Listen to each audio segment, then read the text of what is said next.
number of targets that were struck and what was used to carry out this operation. So let me read this statement that just came out a short while ago from U.S. Central Command. At 4 p.m. Eastern Time, February 2nd, U.S. Central Command forces conducted airstrikes in Iraq and Syria against Iran's Islamic Revolutionary Guard Corps Quds Force and affiliated militia groups. U.S. military forces struck more than 85 targets with numerous aircraft to include long-range bombers flown from the United States. The airstrikes employed more than 125 precision munitions. The facilities that were struck included command and control operations centers, intelligence centers, rockets and missiles, and unmanned aerial vehicle storages, and logistics and munition supply chain facilities of militia groups and their IRGC sponsors who facilitated attacks against U.S. and coalition forces. There's a lot in that statement, so let's unpack a few key points here. First, 85 targets is an order of magnitude or more above and beyond the sorts of strikes we have seen the U.S. carry out in Iraq and Syria in response to previous Iranian-backed militia attacks.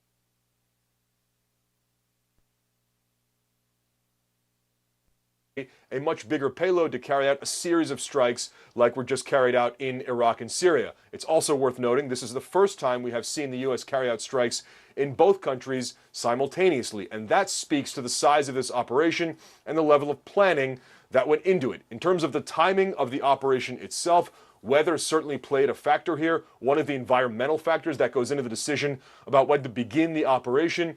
But just a short time ago, the U.S. beginning what we expect to be a multi-phased, multi-tiered operation to go after these Iranian-backed militia groups that the U.S. holds responsible for carrying out not only the deadly drone attack on Sunday that killed 3 U.S. service members and wounded scores more, but many of the 160-plus other attacks on U.S. forces in Iraq and Syria over the course of the last few months since the beginning of the Gaza war. Alex, I'll make one more quick point here. The U.S., it seems, making the decision not to strike in the U.S. had clearly stated it was not looking for a larger, regional, open, wider war. So this list of targets speaks to that, going after the capabilities of these Iranian-backed militias, sending a message to Iran, but no direct strikes within Iran's borders here. So that, too, speaks to the administration's strategy about how to carry out these operations. Last question, is this it? Or is there more coming over the next hours and perhaps days? And the administration has certainly indicated that there could be more to come. Oren Lieberman at the Pentagon, we'll get back to you when there is more news. I want to get straight to CNN's MJ Lee at the White House. So, MJ, what are you learning about the scope and the timing of these strikes today? Well, importantly, Alex, I am told by a senior administration official that the U.S. does not for now intend to strike inside Iran, that for now the strikes that we have seen beginning tonight are targeting assets that are outside of Iran, as of course we have seen in Iraq and Syria. Targeting inside Iran would have been hugely escalatory, and U.S. officials had made that very clear in recent days, saying that basically striking inside Iran would have been akin to going to war with Iran. Now, in terms of the timing, I am told that U.S. officials have actually known for days that the first set of strikes would begin tonight. The president, who is in his home in Wilmington right now, is being updated on these strikes in real time. I'm also told, and this is really important, that in terms of the timing, there was no coordination as for the dignified transfer of the 3 fallen U.S. service members that we saw earlier today, that the timing of those 2 things really happened on 2 separate tracks. And as Oren mentioned earlier, that the consideration for when to begin these strikes took into account so many factors, including even the weather in the region. And I'm also told, and we've been reporting on this for several days, that just the deliberations that went into how to actually retaliate and take into account the 3 U.S. service members that died in the Jordan strike, that has been incredibly complicated and fraught for this president. He has made clear that he wanted the retaliation and these strikes to take into account the fact that 3 Americans are dead, but also wanted to make sure that this didn't become an even bigger war.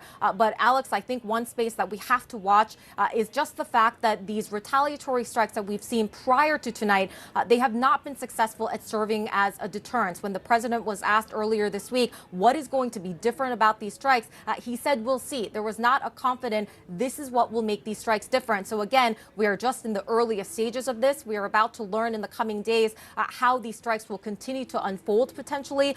So we're going to get some better questions, these answers to these questions about what about these strikes actually might be different and if they end up being more successful at serving as a deterrence.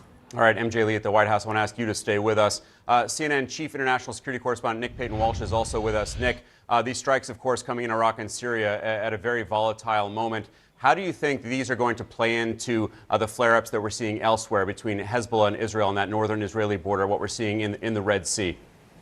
Yeah, look, I mean, it's early days still. We don't know if this is it, but it does seem to be essentially telegraphed enough to give those on the receiving end enough time to relocate or lessen the damage that potentially could have been done. It seems carefully packaged with the use of B-1 bombers, abnormal, and the declaration that 85 targets were hit. That's pretty much in the Pentagon's gift to decide what's a target and what's not, to make it feel as though this is significantly more substantial. It may indeed prove to have been the case, but so far we are looking at geographically areas that have been hit before over previous years, and we are, as I say, looking at a telegraphing of a response that will likely have reduced its effectiveness. We've heard from the Pentagon saying the weather was potentially behind some of the timing here too, but President Biden has an exceptionally difficult thing to thread here. He has to show adequate aggression to Iran, that 3 American soldiers are not killed likely, that Tehran sees consequences for that act.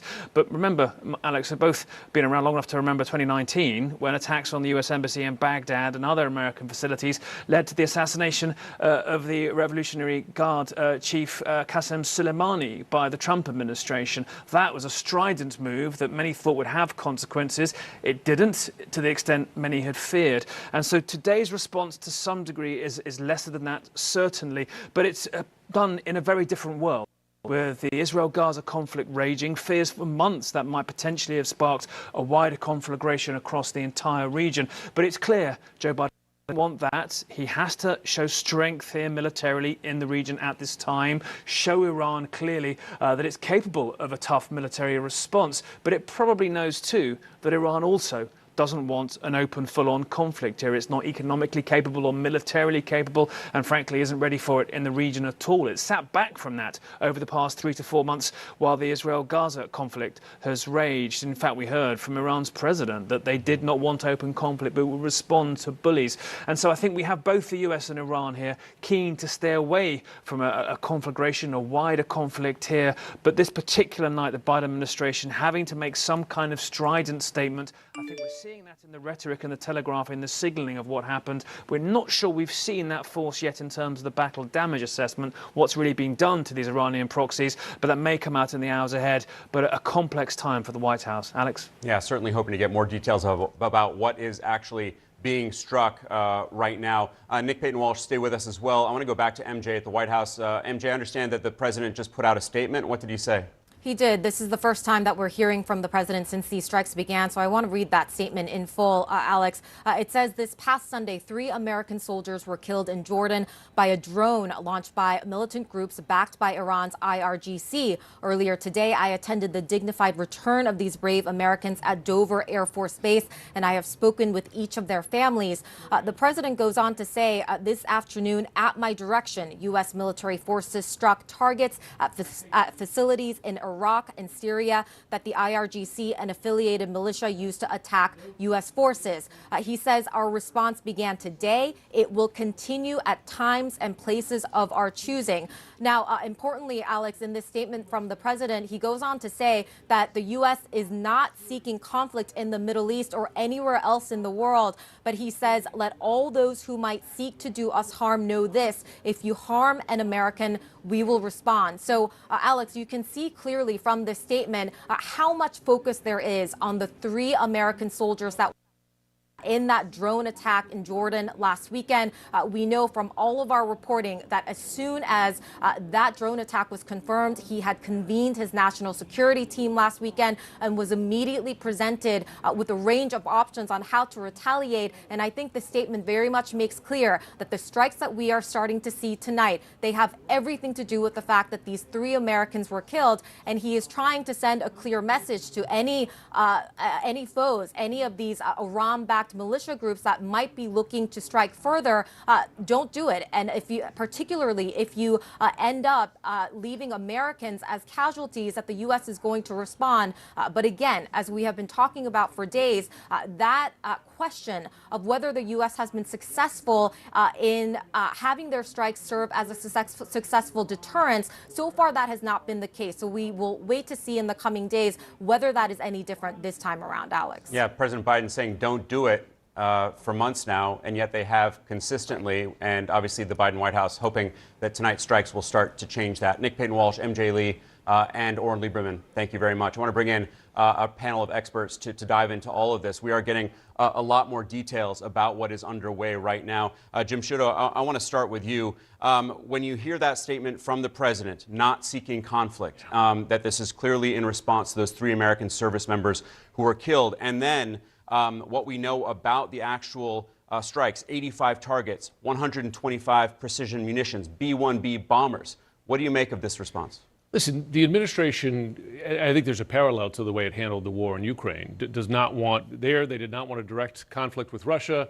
They're arming Ukraine to defend itself here. They want to defend Israel. They want to keep a lid on on shipping by the Houthi rebels, and of course on attacks on U.S. personnel in Iraq and Syria. But they don't want a direct conflict with Iran, even though they know, and they say repeatedly, Iran is backing these groups, arming them, and these attacks would not be happening without Iran, regardless of whether they believe they're directly issuing the orders. And the fact is, they have a conflict with Iran here because their interests are in direct opposition in a number of places, and U.S. soldiers have died. These strikes happen, as you were showing the pictures there, as Biden and his wife and the Secretary of Defense were at Dover receiving the remains of 3 service members who died in an attack by Iran-backed militias. So they're already in the conflict with it, and it's already expanded beyond Gaza, sadly, on a number of fronts. So the question is, does this keep it from expanding further?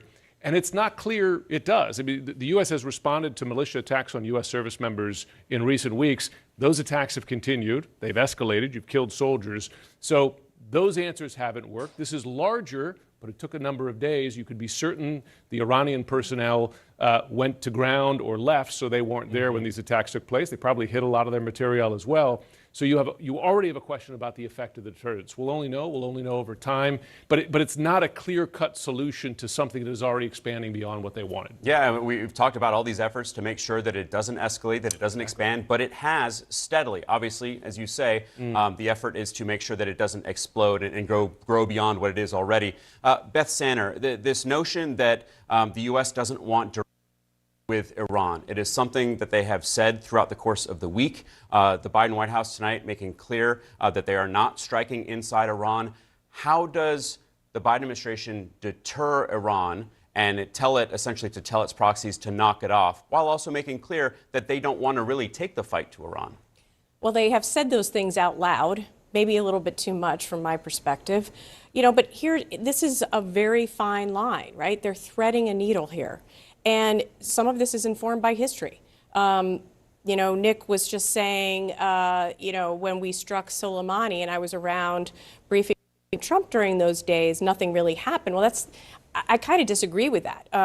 2 days later, there was this massive missile attack on a U.S. base. It was only by luck and some forewarning that U.S. soldiers didn't get killed from that. And 2 months later, there was another attack. In March, right? In March, where 2 U.S. servicemen and UK servicemen were killed. We actually just didn't respond very much to those attacks because we wanted to keep a lid on things. So this is what every administration does. There's nothing special or whatever. You're trying to figure out where that line is. I'm kind of worried that this might not be enough. And so this is why President Biden says there will be more at a place and time of our choosing. So we're just going to have to see how this unfolds. But there isn't a thing that you can point to that's the dot. You're going to have to feel your way around it. Yeah, multi-phased over time is something they're saying, but certainly out of the gate, it doesn't appear that there's anything close to something like a strike on the head of the Quds Force of the IRGC. I want to bring in Colonel Cedric Layton. We're lucky enough to have a retired Air Force Colonel, when you look at what was used today, this B-1B bomber flown from the United States, when you look at that long list of targets that were struck that Oren initially read out from that CENTCOM statement. Does anything stand out to you? Well, I think the big thing here is that a lot of what is going on, Alex, is happening in an area where the intelligence community knows the militias are active. So it's pretty clear we're focusing on the Euphrates River Valley. Which has been struck before by the United States. Exactly. It has been struck before. They know that, in essence, what we call that is a restrike of the target. Now, usually restrikes happen within a cycle of air tasking orders. But what that really means is those targets can be restruck at our discretion. And when they are struck in this way, yes, there's a message that's being sent to Iran, but also to the proxies. And if they continue to fight with the American forces and if they continue to attack them, there can be more attacks like this. So in terms of the target set, what we're looking at here, I think, is something that's pretty clear that it's command and control, supply-oriented, and logistics-oriented. So what they're trying to do is they're trying to starve them out from their capabilities and, in essence, cut the link from Iran to those militia groups. Now, they're not going to be completely successful in doing that with this one strike, as extensive as it was, but it's still a message that it can be done, and it's a message that we will use any weapon at our disposal, almost any weapon at our disposal, to do this. Yeah, a very important border area right there between Iraq and Syria. Of course, there's a straight logistics line from Iran just to the east of there. I want to get to Danger. He's also with us. David, you said that the response options for Biden range from what you've called unsatisfying to highly risky. So from what we've seen so far, where do you think this is on that range? Well, somewhere in the middle, probably leaning a little more toward unsatisfying. The risky part of this would have been to go attack inside Iran. And what I find interesting about the symbolism of using the B-1 is that it's a reminder to the Iranians that if the U.S. decided at any point it needed to go after the major nuclear sites in Iran, at Natanz and Fordo, this is probably the weapon they would use, this and B-2s. And so they're making the point they know how to reach this from the continental United States. I'm sure that these strikes will degrade the capability of a lot of the proxies, but it's not a long-term solution for cutting them off. And many of the proxies view their interests here as a bit different from Iran's. Iran's a major state, has got a lot of assets to lose.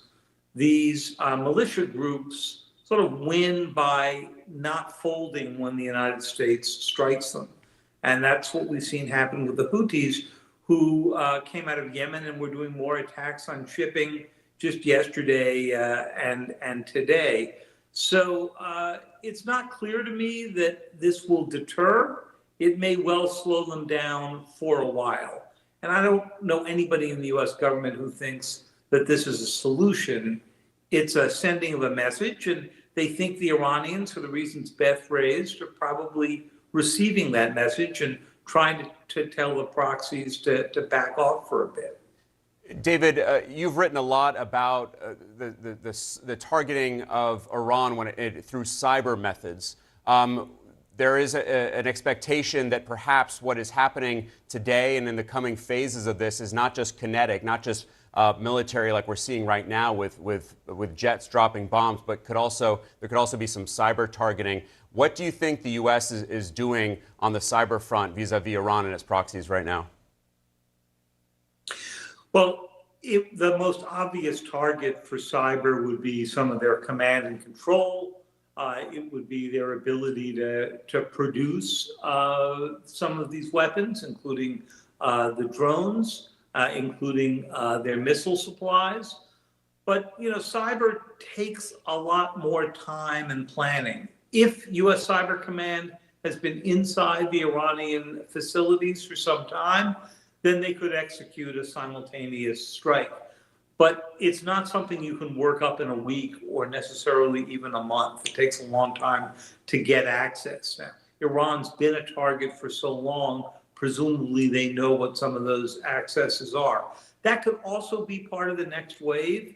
I think one of the reasons that they were using bombers coming in from the U.S. is that they want to preserve their capabilities in the Mediterranean, in the Red Sea, and so forth, so that they've got that for a second strike. Same thing could be the case for cyber. All right, I want everyone to stand by and bring in Jeremy Diamond, who is in Tel Aviv. Jeremy, what are you learning? Well, I think one thing to keep in mind here as we're looking at this analysis is the fact that it did take the United States 5 days between this attack at an air base at a base in Jordan to when the United States actually carried out these retaliatory strikes. And one of the reasons why that's significant is that it may have given time for Iran, for their militias, their proxies in the region to actually be able to reposition some key personnel as well as equipment. And that may have reduced the effectiveness of these strikes. But what it also may have done is kind of reduce the pressure on Iran to retaliate in a forceful way, in particular if there was some kind of significant personnel at any of these sites and some kind of a significant killing by the United States in these attacks, something that Iran would have had to forcefully push back on. And so I think as we look at these strikes themselves, what's also significant is what has preceded them, and that is both the United States and Iran doing a lot of signaling in these last 5 days to indicate that while both of them were prepared, were ready to respond to an attack by the other on their proxy forces, on themselves, they also wanted to make very clear that neither of them were really trying to position themselves for a direct confrontation, for a direct war between Iran and the United States. And we have seen that kind of diplomatic dance unraveling over the last several days. I think, as David was saying there, we kind of fell in the kind of medium range option here of where the United States actually fell with these attacks. I mean, we're looking at, 85 different targets, striking both IRGC sites, Iranian Revolutionary Guard Corps, as well as affiliated militia groups in the region, trying to show that they are striking a range of targets, trying to show that this is a significant response to what was the death of 3 American soldiers at a U.S. base, but also trying to, show that this is not as far as they could have possibly gone. And I think it's very clear, as the president said in his statement tonight, the United States will continue to respond as they choose to. This is not the end of it, but it is also clear that he could have gone much further tonight than he actually ended up going. And may still. Jeremy Diamond in Tel Aviv. I want to come back to my panel here in Washington. Jim, in terms of the timing, the fact that we are 5 days removed from the strike on Sunday that killed these 3 American service members, why do you think there was that delay? And do you think that there was was it a coincidence that today was the day that these 3 service members came back and we saw that dignified transfer? I would expect that was a coincidence. Our understanding is that weather did play a part, so it's possible that these attacks might have happened yesterday had the weather been clear. That's part of the calculation that goes into it. But it also seems that given their predilection for being careful, not signaling to Iran that they were shooting from the hip, give a little bit of time to perhaps communicate via back channels that we're not intending to hit Iran. I mean, we know that they communicated via back channels about this terror attack or threat of a terror attack inside Iran. So we know those channels are opening, perhaps through intermediaries. That all fits the approach of trying to prevent an escalation. I will say that the discussion of attacking inside Iran, it's the easiest political snipe to have in Washington is for one side to say you should strike harder. But the fact is no president, Democratic or Republican, has struck inside Iranian territory. I think the last, if I have this right, you would know better than me, U.S. military operation inside Iran was 1979, the failed hostage operation. So Trump did not, Trump took out a very high-level Iranian official, but that was Iraq. Soleimani, but it was not inside Iranian territory. So the idea that anyone does that without considering the much broader implications it's just not fair. It doesn't fit the history. That said, you had a number. I imagine you had a number of things on his list, and you've been in those briefings, and you've been that could have potentially been stronger or more aggressive, or perhaps quicker. But they chose to strike when they were ready. Well, one thing that's also really important here is that it takes a long time to plan these kinds of missions, and you may have them on the shelf. You may say, okay, this is our basic target list. This is how we're going to do this. But then you get the order that says, actually make this happen. And when you get that kind of an order, then you go through what you have on the list, you scrub it, and then you make sure that that's the kind of thing that the president will approve. And in this particular case, with 85 targets, and to make sure that it doesn't have, there's no collateral damage, or at least a of collateral damage. That's the hope. That's the kind of thing that takes a long time to plan from an airman's perspective. The White House did say a couple days ago that they did have a sense of what they were going to hit. But back to this notion, Beth, of striking inside Iran. That was made clear by Biden early on in the week, or by officials, I should say, that almost certainly wasn't going to happen. But at the same time, you have some very experienced Republican national security practitioners in the Senate. I'm thinking of Lindsey Graham, I'm thinking of Tom Cotton, who were very vocally calling for strikes inside Iran. What would have happened? What would happen, do you think, if Biden were to follow that advice? So I think it's mentioned by someone else already that if you take a strike that's significant enough, you force the other side to respond. So that's what we mean by escalation, right? And so you don't want to take a strike that's so serious that you require them in terms of saving face, in terms of like, this is the head of the axis of resistance here. Like, these people will need to respond and respond big if you go inside Iran, because it's never been done. So if you think about what's at stake for escalation, we talk about the 3 soldiers. When you're sitting in the Resolute chair, you're around the deputies committee or the principals committee meeting, NSC meeting, having these conversations. You're thinking about these range of things. How many Americans could die because they are very vulnerable? How does this affect our bigger policy options here and our bigger policy objectives, right? And if you force this escalation,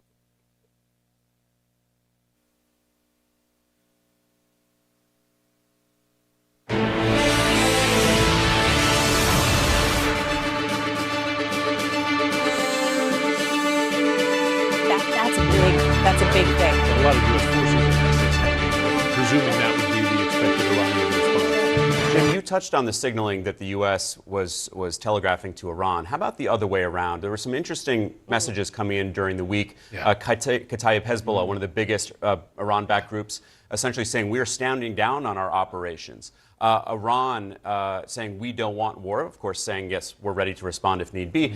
But they seem to be making clear as well they don't want to pick a fight. It's a great point. And listen, you know, they know, even they know a B-1B bomber is a pretty powerful weapon, right? I mean, I'm sure that there was a fair amount of fear and expectation as to what was to come, and certainly preparation. They had time to do it, but also reasonable concern about the damage and the danger to personnel on the ground and that sort of thing. So you could see them making quite reasonable calculations that, well, we better message that because this could be bad for us. On the flip side, they clearly don't mind sacrificing those forces because they've taken hits before, they've lost personnel before, and they've maintained the attacks. But it does seem that Iran, and we know this at least from Iran itself, that they've tried to signal no. They did not, for instance, direct the attacks, the Hamas attacks on October 7th. And by the way, the U.S. intelligence seems to match that, to have assessed that to be.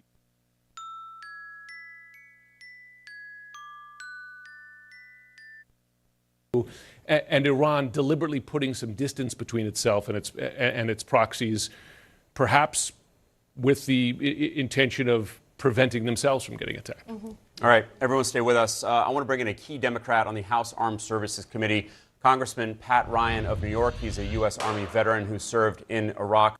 Thank you so much for joining us on this very important news. We now know that the Pentagon is saying they've struck more than 85 targets in Iraq and Syria at the start of what they say will likely be a series of longer-term, perhaps larger-scale strikes on these militias that are backed by Iran. What's your reaction to what you've seen so far? Well, Iran needs to fully understand, and I think they're beginning to, if you take the lives of American soldiers, there will be swift and strong consequences. And that's what we saw, at least the first volley of here. And I also just think it's important to acknowledge those brave service members who we lost, as well as those who conducted these strikes today. How effective do you think what we've seen so far will be at deterring this mosaic of Iran-backed groups? Well, that's what this is all about. I think it's too soon to tell for certain, but it's all about reestablishing clear, strong deterrence. Iran for decades now, and I fought them myself for 27 months in combat in Iraq, where they killed some of my close friends and fellow soldiers. We need to make clear coming after U.S. soldiers is unacceptable. I think this is an important first step, but as the president said, and I expect that we will see more to come. What about the concerns over escalation? There are no strikes, as we know, inside Iran tonight, but Iran has some extremely powerful proxies outside of Iraq and Syria, namely Hezbollah in Lebanon, the Houthis in Yemen. Do you think that there's a chance that they ratchet things up as a result of what's happening right now? I think it was a really important decision by the president to specifically strike the IRGC, Iranian Revolutionary Guards Corps, and the Quds Force. These are really the puppeteers, the puppet masters of these militias. So not only did we respond to those who killed our 3 service members, we also made clear we know who is responsible and there's consequences for them. I think that will have an immediate and a lasting message, but Iran is going to continue to test us, and these militias are going to continue to test us. We need to continue to show this same resolve, and if needed, respond in kind. It's a volatile time, but I think it's actually even more important that we're very clear what the red lines are, and that a red line is taking the lives of a U.S. soldier. That's personal, and that is unacceptable. It certainly is, and we saw how personal it is for the president attending himself along with his wife and the Secretary of Defense and the Chairman of the Joint Chiefs that dignified transfer ceremony in Dover, Delaware earlier today, those 3 flag-draped coffins coming off the transport plane.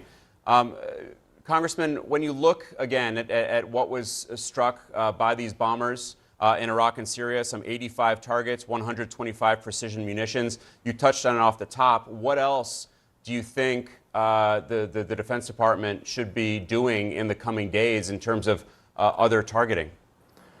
Well, we've been getting regularly briefed on this. Of course, can't share the full details from a classification perspective, but there's no shortage of targets that our incredible intelligence community and DoD have developed, continue to develop, to give the president additional options. And I think it's all about getting that calibration right. I think this seems to be, from what we know, one of, if not the most significant response we've had for many, many years in the region, correctly so. And, you know, when you think about what you just said, and I participated, unfortunately, in too many dignified transfer ceremonies, we can't lose that in the response here. And the Iranian regime, the Ayatollah, they feel that resolve from us. And I think this is an important step in that direction. In your mind, how does the war in Gaza, Israel's war against Hamas and that fight, play into this? And how important is it, do you believe, for that war to wind down so that the rest of the region essentially calms down? Well, let's be clear. The common denominator in all of this, for decades now, and certainly in the last few months, is Iran. Whether it's directing and supporting the Hamas attack on October 7th, a tragic and barbaric set of attacks, certainly the 120 plus previous strikes on Americans, and of course the one just a week ago. Their fingerprints are all over this, and I think that is just undeniable and clearly in the facts. So this is all linked, is really what I'm saying. And what needs to happen, number one, in Gaza is the return of the hostages, our American citizens and Israeli citizens, and a real defeat of Hamas. That's why, by the way, we need to even more urgently get this funding flowing to our partners, not only in Israel, but in Ukraine and Taiwan. The world is watching. Putin is watching, as well as the Iranian regime, and our allies are watching too what our resolve is. And so this is an important step to signify our resolve. Yeah, without question, it is all interconnected, and there are a lot of parties that are watching. Congressman Pat Ryan of New York, thank you very much. I appreciate it. Thanks. I want to get straight back to our Oren Lieberman at the Pentagon. Oren, you have an update from Secretary of Defense Lloyd Austin. What did he say? Alex, he put out a statement a short time ago, and I'll read a little bit of the statement from Defense Secretary Lloyd Austin. Following the attack on U.S. and coalition forces in northeastern Jordan this past Sunday that killed 3 U.S. service members, at President Biden's direction, U.S. military forces today conducted strikes on 7 facilities, which included more than 85 targets in Iraq and Syria that Iran's Islamic Revolutionary Guard Corps and affiliated militias used to attack U.S. forces. This is the start of our response. The president has directed additional to hold the IRGC and affiliated militias accountable for their attacks on U.S. and coalition forces. That single line, "This is the start of our response," is perhaps the strongest indication, certainly with the statement that came from the White House a short time ago, that what we're seeing tonight is not the end of what we should expect from the Pentagon and from the military in terms of a response to not only the attack that killed 3 U.S. service members and wounded scores more, but also the ongoing attacks on U.S. forces. Worth noting that one of the most powerful Iranian-backed militias in the region, Kataib Hezbollah, put out a statement saying they would cease their attacks on U.S. forces.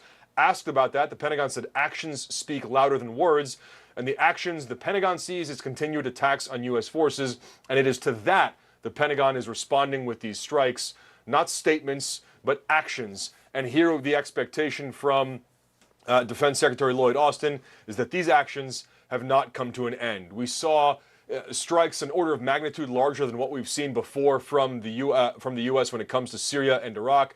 Again, the first time the U.S. has struck both at the same time since the beginning of the Gaza war. That, in and of itself, is a statement. In addition to the platforms used, one of the largest bombers in the Air Force, the B-1 bomber, that too an indication that the U.S. is taking the attack that killed 3 U.S. service members far more seriously than previous attacks, and this is not the end of it. The question, of course, what will the U.S. do next, and when will the U.S. do it? There, the Pentagon, the White House are being very careful in what they're willing to say openly, only that further U.S. actions will come at a time and place of U.S. choosing. That's a statement we've heard before, effectively when the U.S. is getting prepared to act. The question now, where does the U.S. go from here? It certainly has its options. Iran's arms reach to not only Iraq and Syria, but also Yemen. So the U.S. has options in terms of how it chooses to respond, and now it's a function of waiting to see where that action comes, and again, if it's as broad as what we have seen take place tonight. Oren, there were indications that Iran was growing uncomfortable with what some of its proxies were doing across the region. What more do you know about that? According to sources familiar with U.S. intelligence, Iran had begun to become a little concerned with the actions of its proxies. That would be groups like Kataib Hezbollah, groups like the Al-Nujaba movement that have carried out attacks on U.S. forces. These are all Iran-backed militias. Iran provides the money, the arms, the funding, the supplies, the training to a very large extent. But Iran doesn't have direct control over what these militias do. So even if Iran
independently of Iran.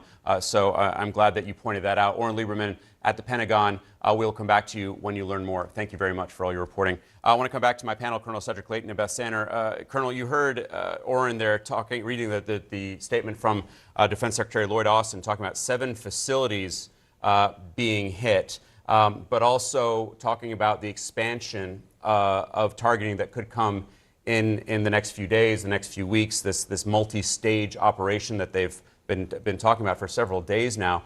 Would you expect that to broaden out beyond this area that we've been talking about, that this border between Iraq and Syria, to elsewhere in the Middle East? I think it's possible that it could expand a little bit beyond where we are. So we talked a little bit earlier about the Euphrates River Valley being kind of the center of this operation, at least that appears to be the case at the moment.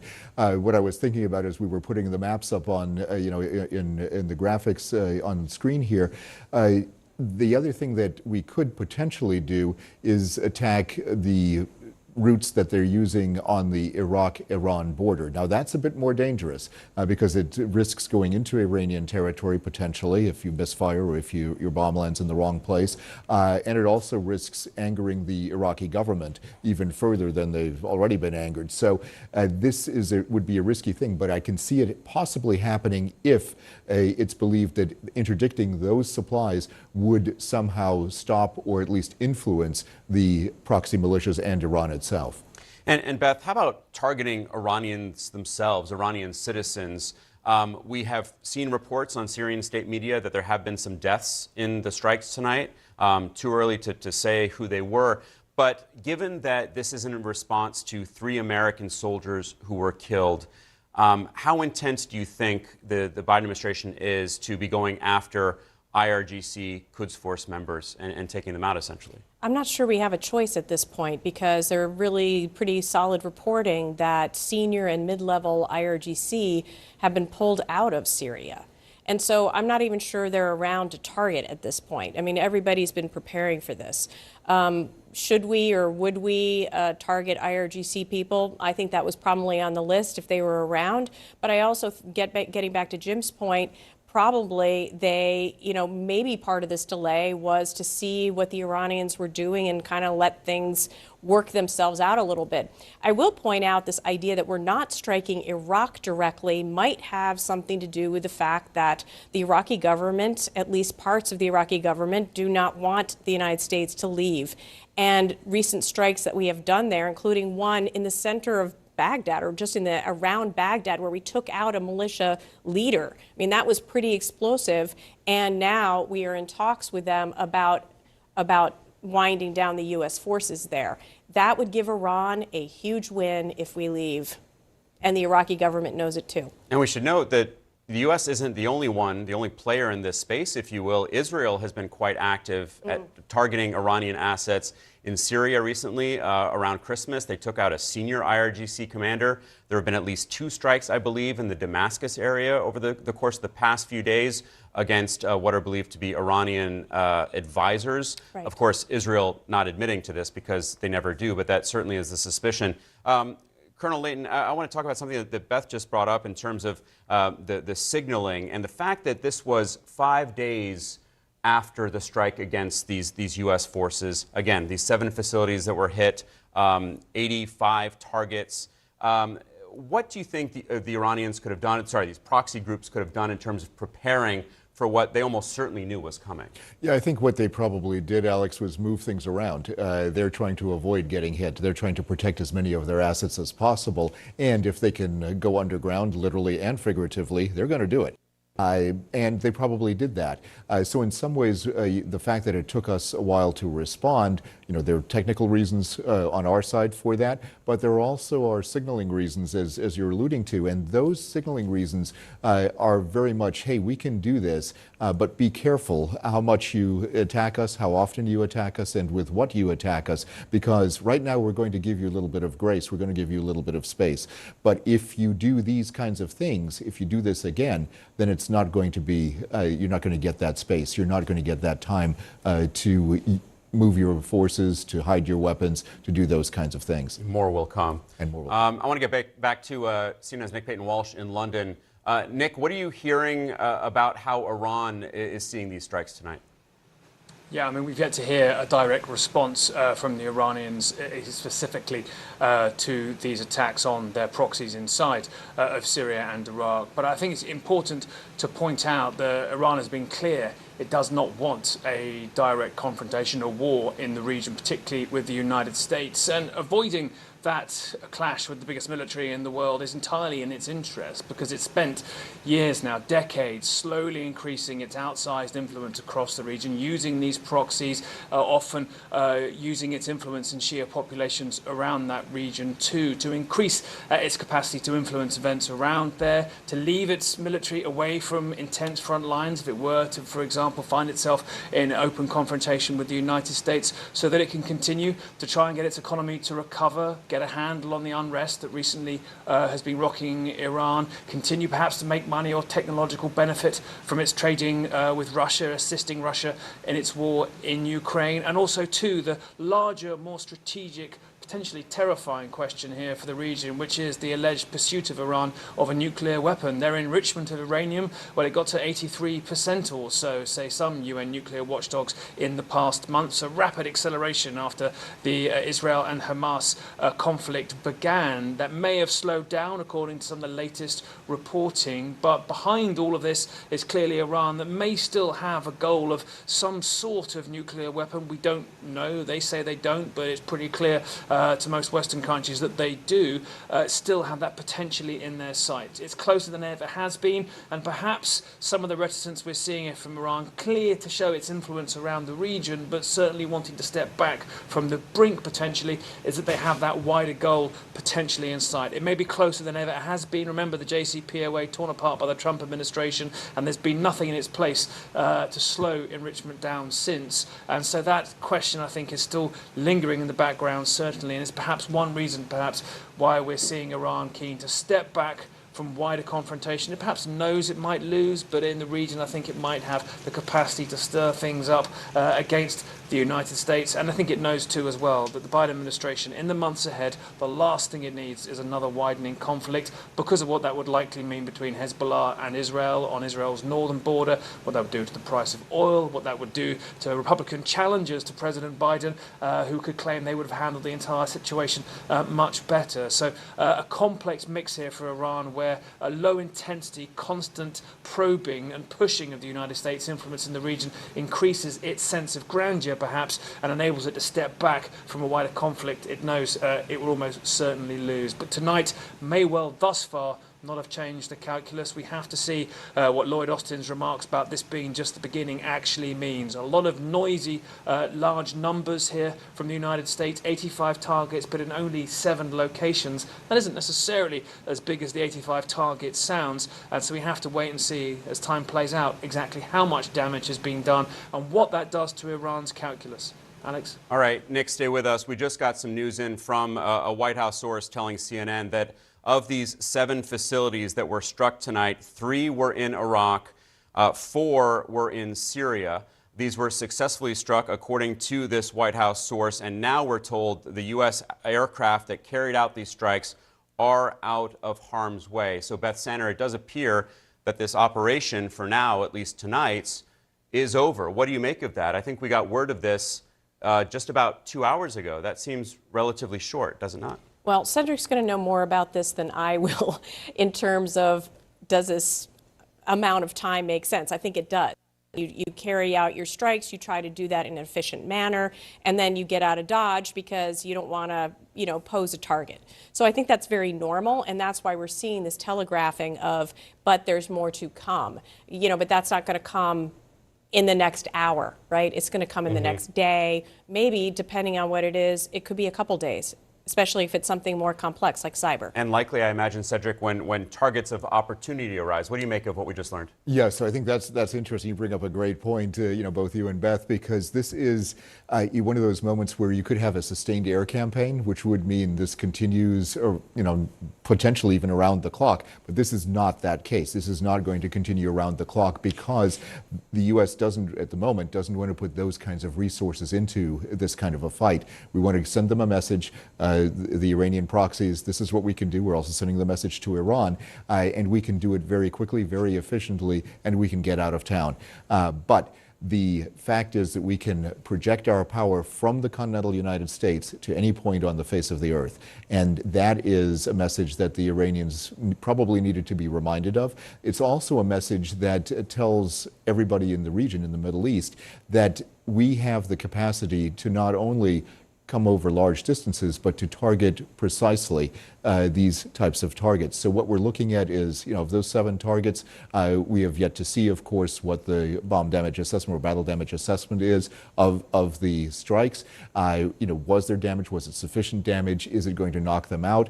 Probably not, just because of the nature of the target and the nature of the organizations that we're dealing with. But what it does tell us is that the United States is ready to do this again and again if it needs to. And that's the message I think that the administration is sending by doing it this way. Can you just help our audience understand how you could have 85 targets but 7 facilities? Right. So what they're talking about when they talk about 85 specific targets, they're talking about specific points on the map, specific coordinates. So, for example, let's say you're targeting a specific installation that has multiple buildings within it. So one of the 7 targets would be that installation. But within that installation, there are going to be maybe 10 or 15 different specific targets, and each one of those targets is going to get a bomb dropped on it if it is the right kind of target and if it's the right kind of geography associated with that and distance from the other explosives and things like that.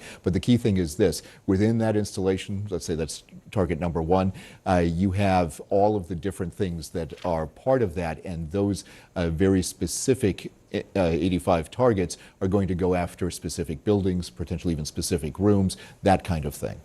And we are learning again from a White House source that they did inform the Iraqi government that this operation was being carried out. Of course, they almost certainly, Beth, would not have informed the government of Bashar al-Assad, which is an enemy. And so what do you make of the fact that there were no other allies in this operation? The U.S. took great pains to assemble a coalition when it came to striking the Houthis in Yemen.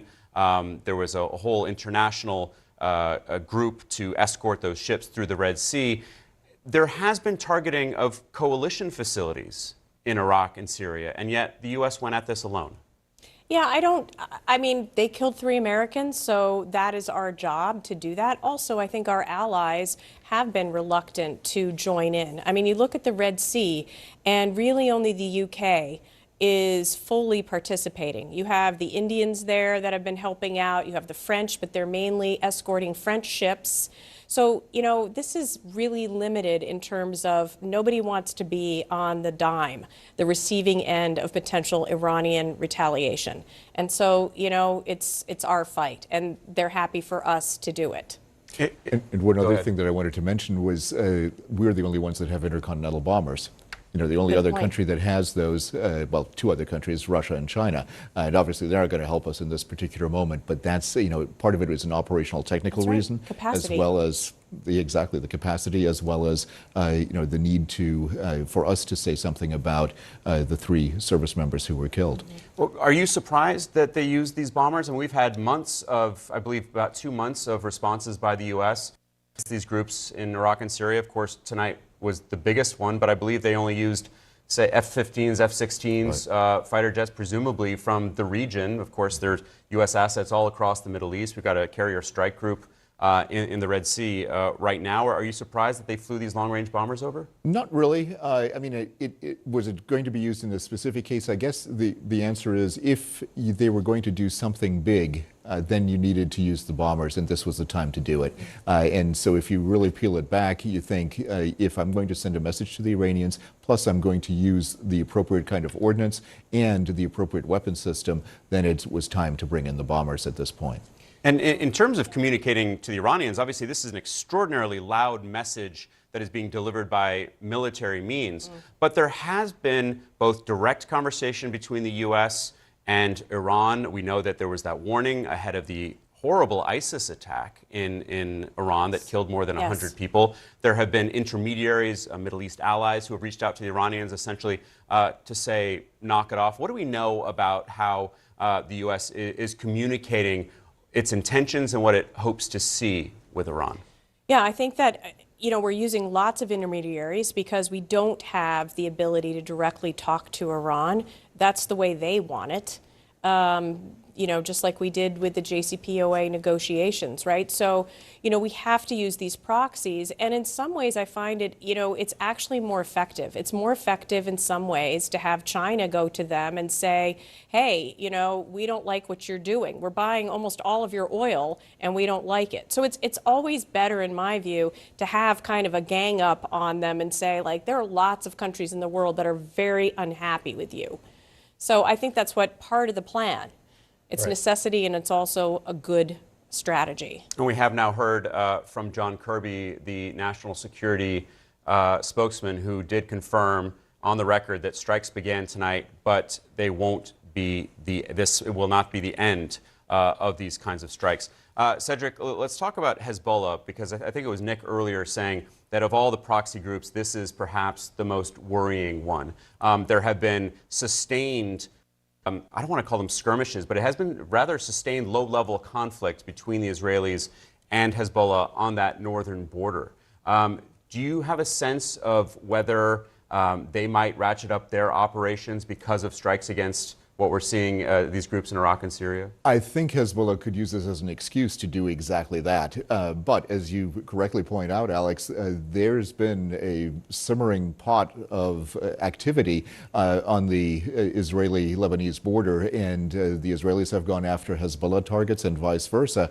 And one of the key things to keep in mind, I think, is that this could very easily get out of control very, very quickly. Right now, both sides, I think, have, in essence, kind of limited their activities, but for Hezbollah could be used by Iran to send a message to both Israel and the U.S., potentially, and it could also be a situation where Hezbollah is told not to do that, depending on how the Iranians want to handle this, this latest activity. I'm actually on the latter camp. I think that we'll have to see. We'll have to see how serious this was and what Iran wants to do.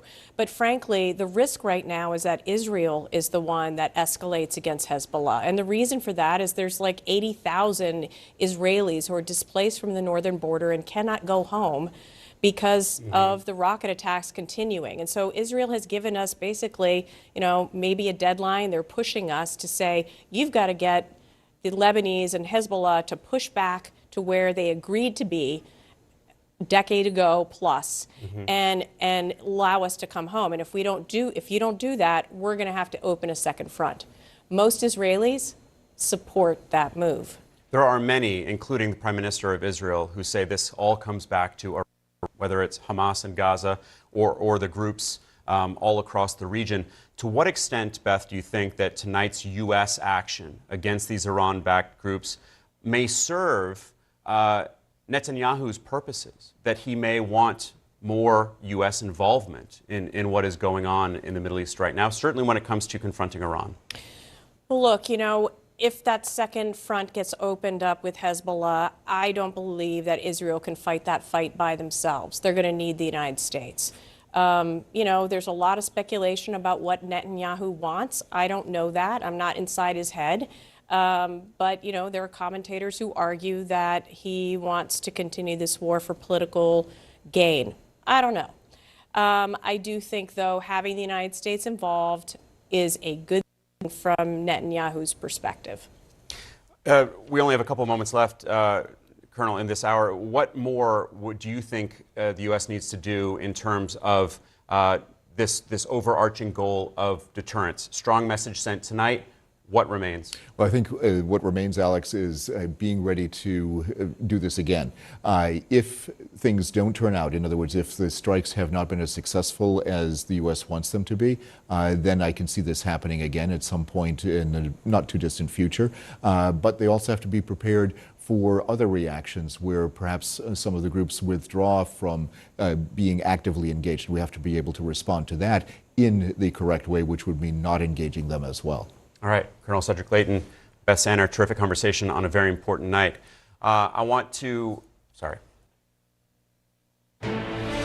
This is CNN Breaking News. And this is now the top of the hour at 6 p.m. here in Washington, D.C. And happening now, breaking news. The U.S. military strikes more than 85 targets in Iraq and Syria, retaliating against Iran-backed militants. hours after the bodies of fallen American soldiers arrived back in the United States. President Joe Biden now warning that the U.S. response is just beginning. Welcome to our viewers here in the United States and all around the world. Wolf Blitzer is off today. I'm Alex Marquardt, and you're in the Situation Room.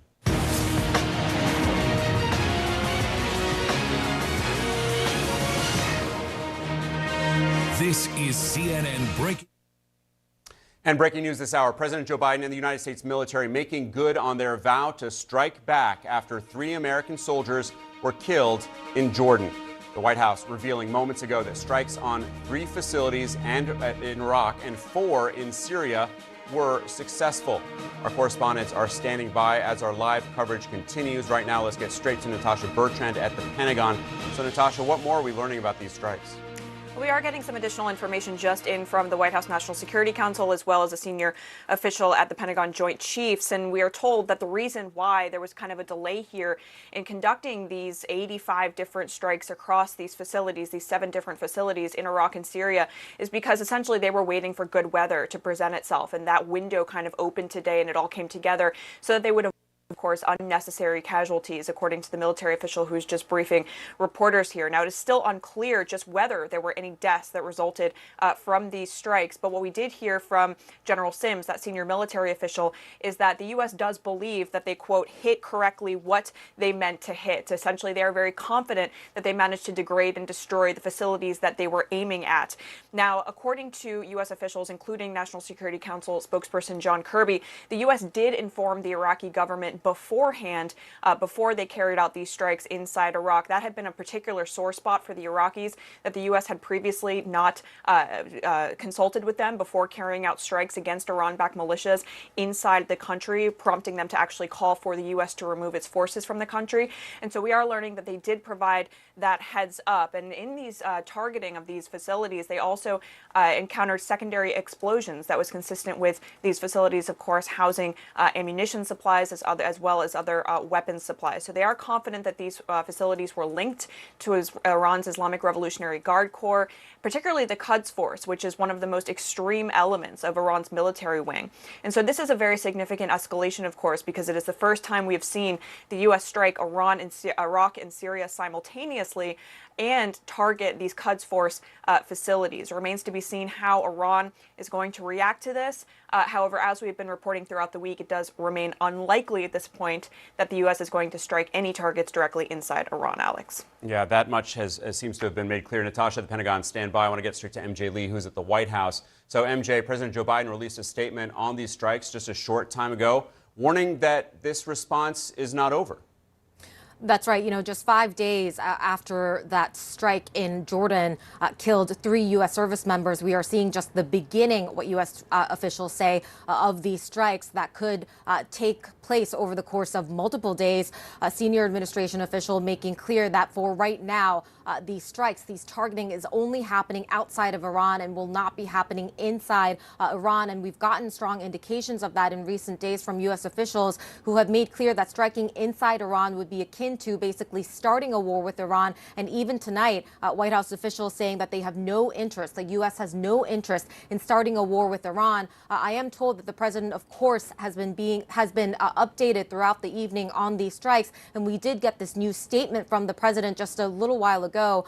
He said this afternoon, at my direction, U.S. military forces struck targets at facilities in Iraq and Syria that the IRGC and affiliated militia used to attack U.S. forces. Our response began today. It will continue at times and places of our choosing.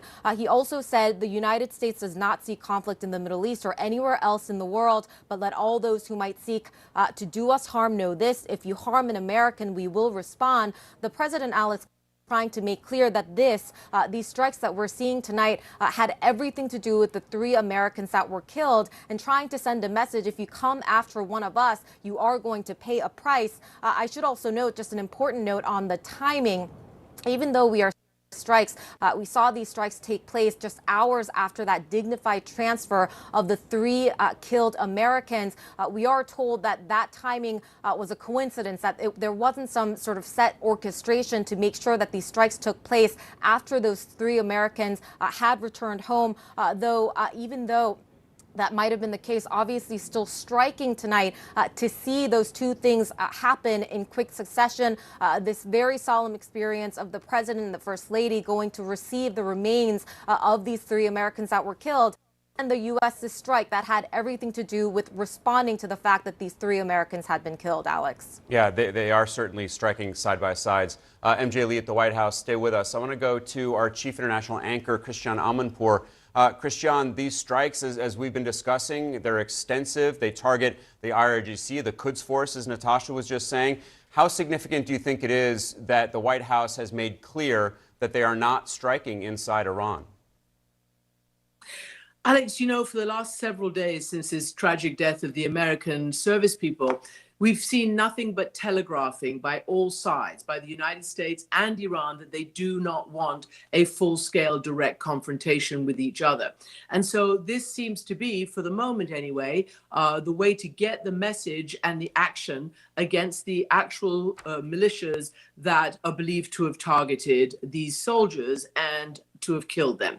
So I think, you know, it reminds me a little bit of all the years I was in Iraq watching waves and waves of bombers from the United States trying to control Saddam Hussein. And whenever he stepped outside his rules and regulations, outside UN, UN resolutions, that these are messages that are sent.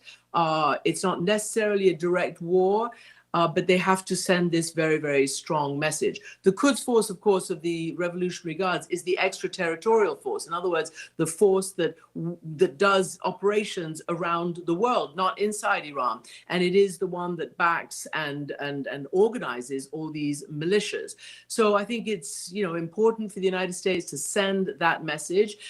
Also, it's been telegraphed, a little bit of reporting, and as you've heard, the various spokespeople who've come out, including the president tonight, to say this is just the beginning, reporting that suggests that this will happen over a prolonged period, over, you know, potentially several weeks, and on several different levels, not just military. So I think there's an unfolding array of response that we might see trying to take this situation in hand and again try to impose some kind of deterrence in this situation. But I think we forget also that this is not just happening in a vacuum. This is happening as the October 7th war, since the slaughter in Israel and the counteroffensive by Israel. This is what has started all these Iranian proxies around Israel to start, you know, getting involved. So it's not just in a vacuum.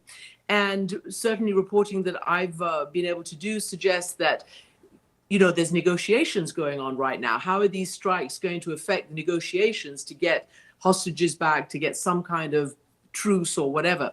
But whatever happens, the idea that you're going to defeat Iran or its proxies on your own seems not to be, you know, consistent with experience in the past. And Iran clearly is saying that it wants at least a say in how this resolves in the Middle East, because it is the only one who can turn off its proxies, which are the only ones that are threatening Israel, right? Hezbollah, Syria, Iraq, and in Hamas, and the Houthis as well. So the bigger picture, in order to resolve this once and for all, is to have some kind of negotiation, as long also with Saudi Arabia and all the other states, but that has some kind of buy-in from Iran so that it calls its proxies off for the future and forever. But Christian, you know well that when it comes to some of these proxies, maybe, notably the Houthis and others, that Iran doesn't necessarily have that full command and control of their activities. Do you expect that Iran will now reach out to make sure that they don't escalate, or what do you think that the Iranian reaction here is going to be? Because, as you say, there was so much telegraphing this week. There must have been an anticipation in Tehran of what was going to happen. Certainly there was an anticipation, as you've all reported, there was a lot of signaling, and probably, you know, even in Syria and in Iraq, because it was an open secret that this was going to happen in Syria and Iraq. They probably all just, you know, did whatever they had to do to try to avoid the big effect. But, you know, when massive B-1 bombers and all the American hardware goes in the middle of the night and goes after 85 targets, there's not a whole lot you can do about it because it's really overwhelming force. I do think that it's not going to happen overnight, that Iran is not going to call off its proxies in the bigger context overnight. This is going to be part of, or if it ever happens, it has to be part of a bigger negotiation and a bigger solution to what the American administration and its allies, including its Arab allies, are trying to do now to end this terrible war in Israel and in Gaza, and to make sure that Israel can be secure, make sure that the Palestinians can have some kind of state, which is the end game now, which now the US and others are really, talking about in a much more, strong and determined way than they had certainly over the last 10, 12, 15 years when there wasn't much engagement. But the only way to get these proxies to stop is if Iran tells them to stop. And I think, like Beth thinks, I heard Beth Sanders say this, that Iran has a huge amount of influence over these proxies. You don't think these ones in Iraq decided to so-called, call off or suspend their operations just because? Where did they get their drones from? Where do they get their weapons from? It's very much, this is how it works out there. Training, their advisors, the list goes on. Christiane, MJ, Natasha, I'm going to ask you to stay with me. I want to bring in Senator Tammy Duckworth of Illinois. She sits on the Armed Services Committee. Senator Duckworth, thank you so much for joining us this evening. First, I want to ask your reaction to President Biden launching these retaliatory airstrikes on these Iran-linked targets, not in Iran, but in Iraq and Syria. I think the president threaded the needle in terms of showing the commitment of the United States to retaliating against those who might dare to injure American troops abroad. I think the size of the attack, that 80+ targets using the bombers, was a clear indication of our military might and our commitment to that. But also, he threaded the needle by making sure that we did not escalate this into a full-blown out war. First, by telegraphing and letting folks know that we don't want a war, but then also by attacking sites that are in Iraq and in Syria, not attacking Tehran. Some of my colleagues.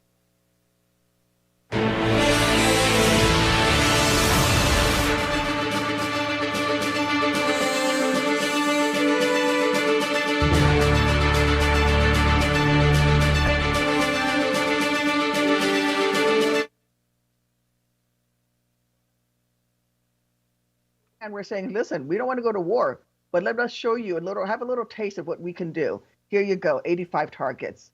And I think that is part of the balancing act that we need to be engaged in right now, which is to show our determination, to show our might as the United States military, as a nation, a leader of the free world, but at the same time also say, listen, we want peace in the Middle East, and Iran, you better get control.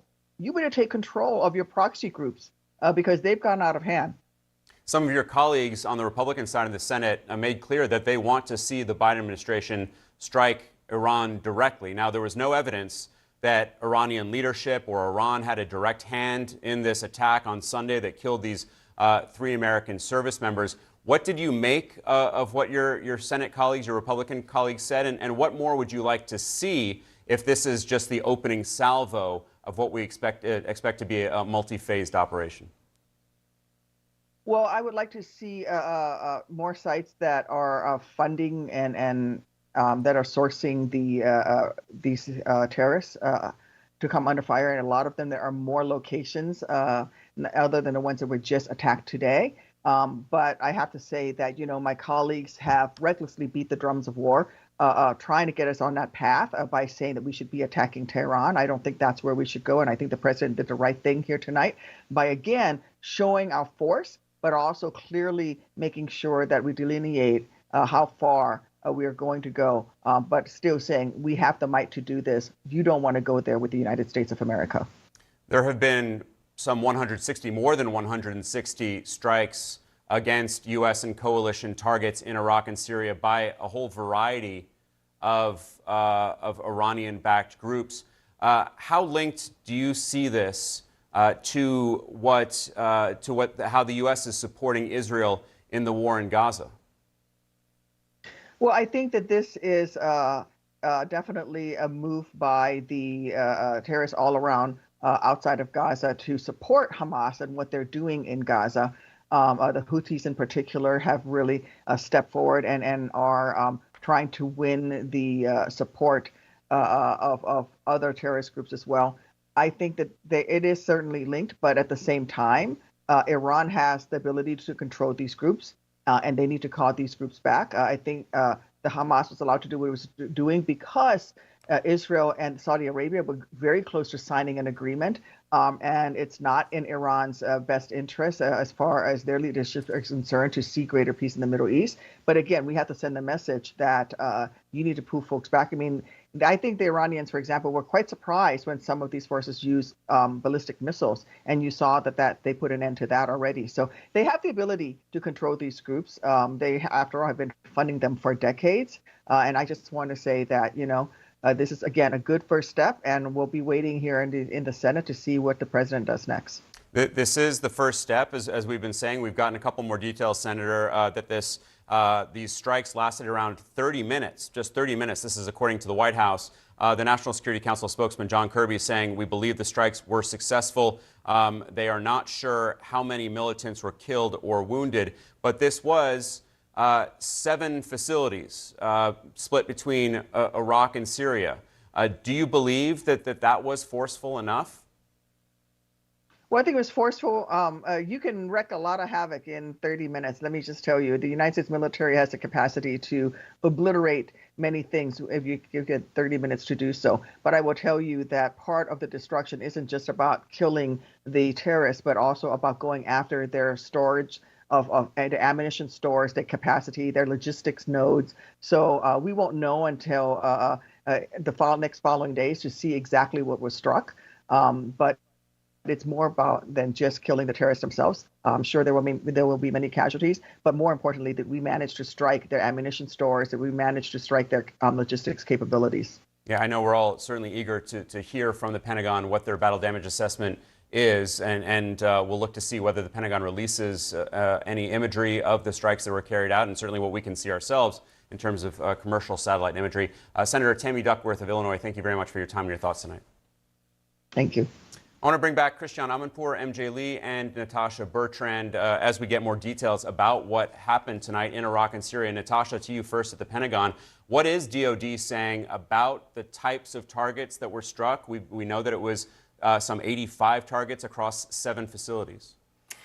Yeah, Alex, so according to a statement from U.S. Central Command, the facilities that were struck included command and control operation centers, intelligence centers, rockets, missiles, and unmanned aerial vehicle storages, and logistics and munitions supply chain facilities of militias and the IRGC Quds Force, as we were discussing earlier, that very extreme arm of Iran's Islamic Revolutionary Guard Corps military wing. So these are obviously targets that are meant to degrade some of the key capabilities of these militias, some of the weaponry and supplies and intelligence capabilities that they have been using to carry out these strikes on U.S. and coalition forces across Iraq and Syria over 160 times since October. We should remind our viewers that the attack in Jordan was far from the first time that these groups have launched these strikes on these U.S. forces, but it was by far the most deadly and the one with the most collateral damage that we have seen. So that is what the U.S. is responding to here.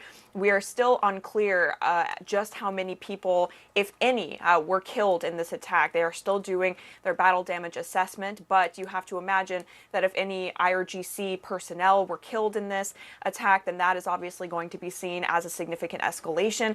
However, it is important to note that the Iranians have said quite publicly that they are not seeking a war with the United States, something that the U.S. has also reiterated multiple times. So we do expect to see more targets hit by the U.S. in the coming days. The President and the Secretary of Defense made that quite clear in their statements. Just what those targets will be remains to be seen. The U.S. might have to go back, for example, to hit targets that may not have been hit the first time.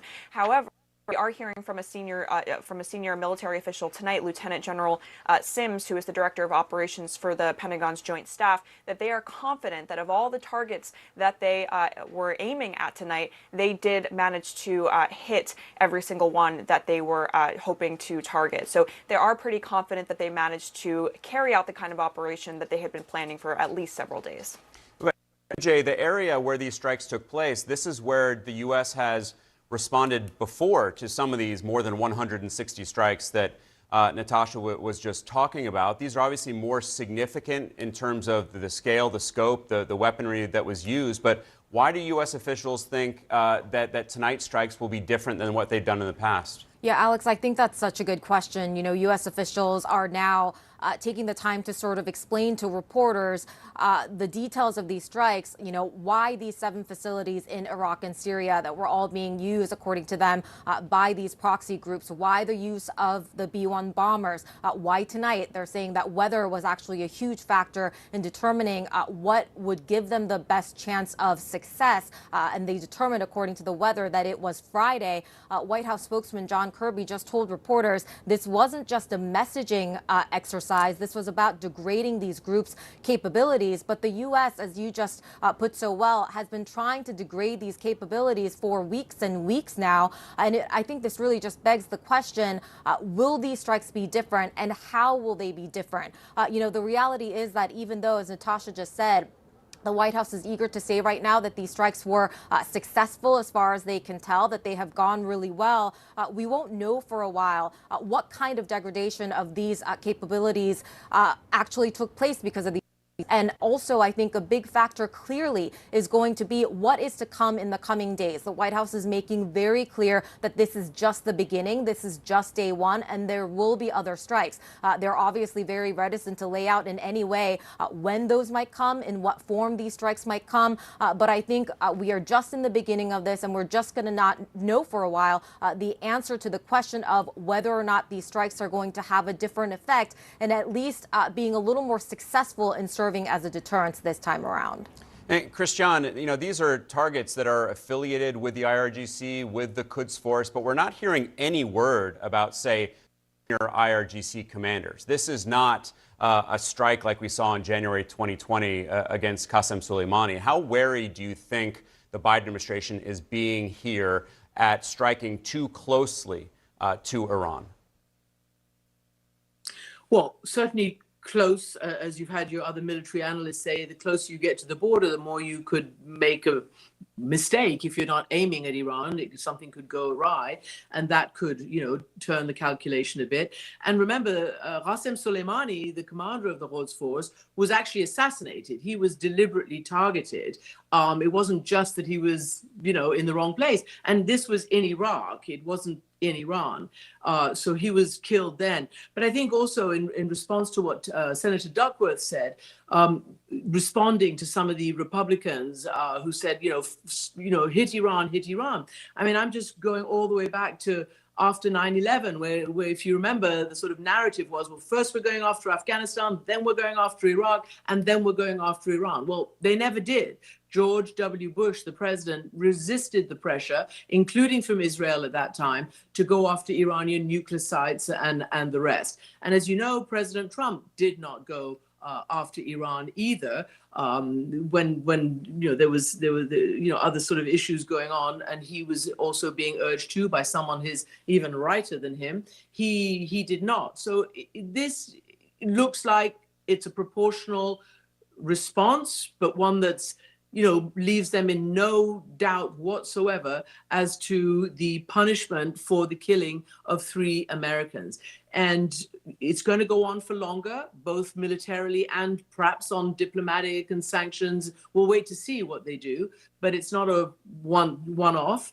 And I think what's, again, important in the context is that all these groups are part of the so-called axis of resistance that Iran and the Quds Force, the Iranian Revolutionary Guard, created back in the early 1980s after Israel's invasion of Lebanon. That's what started this axis of resistance, and it grew to make Hezbollah, then eventually Hamas, etc. So this is all also part of a political dysfunction in that part of the world, which now, because of October 7th and the horror that happened, it has made our leaders decide that it is really time to get serious about really having a political solution to this, because otherwise it will be endless. It will. All of this will continue. The threats to Israel will continue. These proxies and things will continue all these attacks. It's not going to end at all. And the Arab countries, particularly Saudi Arabia, it doesn't necessarily want to go to war with Iran either. If you remember, again, in the Trump administration, Iran hit with a whole wave of drones undetected, a major oil installation. And certainly the United States did not come to the military support of Saudi Arabia. Saudi Arabia has tried over the last year to patch things up with Iran. It doesn't want to go to full-scale war with Iran. So there needs to be a lot of policy happening after this, retaliation, which the U.S. believes is proportionate to what happened to its service people in Jordan this past week. Yeah, certainly the message that we've heard from U.S. officials is that Iran doesn't mind being an irritant to the U.S., but they are not. But they are not looking for war. Christian and MJ, stand by. I want to go straight back to Natasha quickly. Natasha, I believe you have some news. Yeah, I just wanted to flag here that the Lieutenant General that we have been, that briefed reporters just moments ago, he did say explicitly that these strikes were chosen with, quote, an idea that there would likely be casualties. He said, I would tell you that we know that there are militants that use these locations, IRGC, as well as Iranian-aligned militia group personnel who use these locations, and they specifically made these targeting decisions with the idea that there would likely be casualties associated with people inside those facilities. Now, National Security Council spokesperson John Kirby, he did say that the U.S. has taken great pains to make sure that there were no civilian casualties in those areas, but the senior military official tonight telling us that there are likely to be casualties among the personnel affiliated with these militia groups. Alex. All right, Natasha, MJ, Christian, thank you all so much. I want to bring in former Defense Secretary and former CIA Director Leon Panetta, along with the former Commander of U.S. Central Command, retired General Joseph Votel. General Votel, this was your area of operation. This is where Central Command run things. I want to get your thoughts right off the top of your reaction to what we've learned about these strikes in Iraq and Syria tonight, 7 facilities across those 2 countries. Yeah, thanks. Great to be with you and with Secretary Panetta.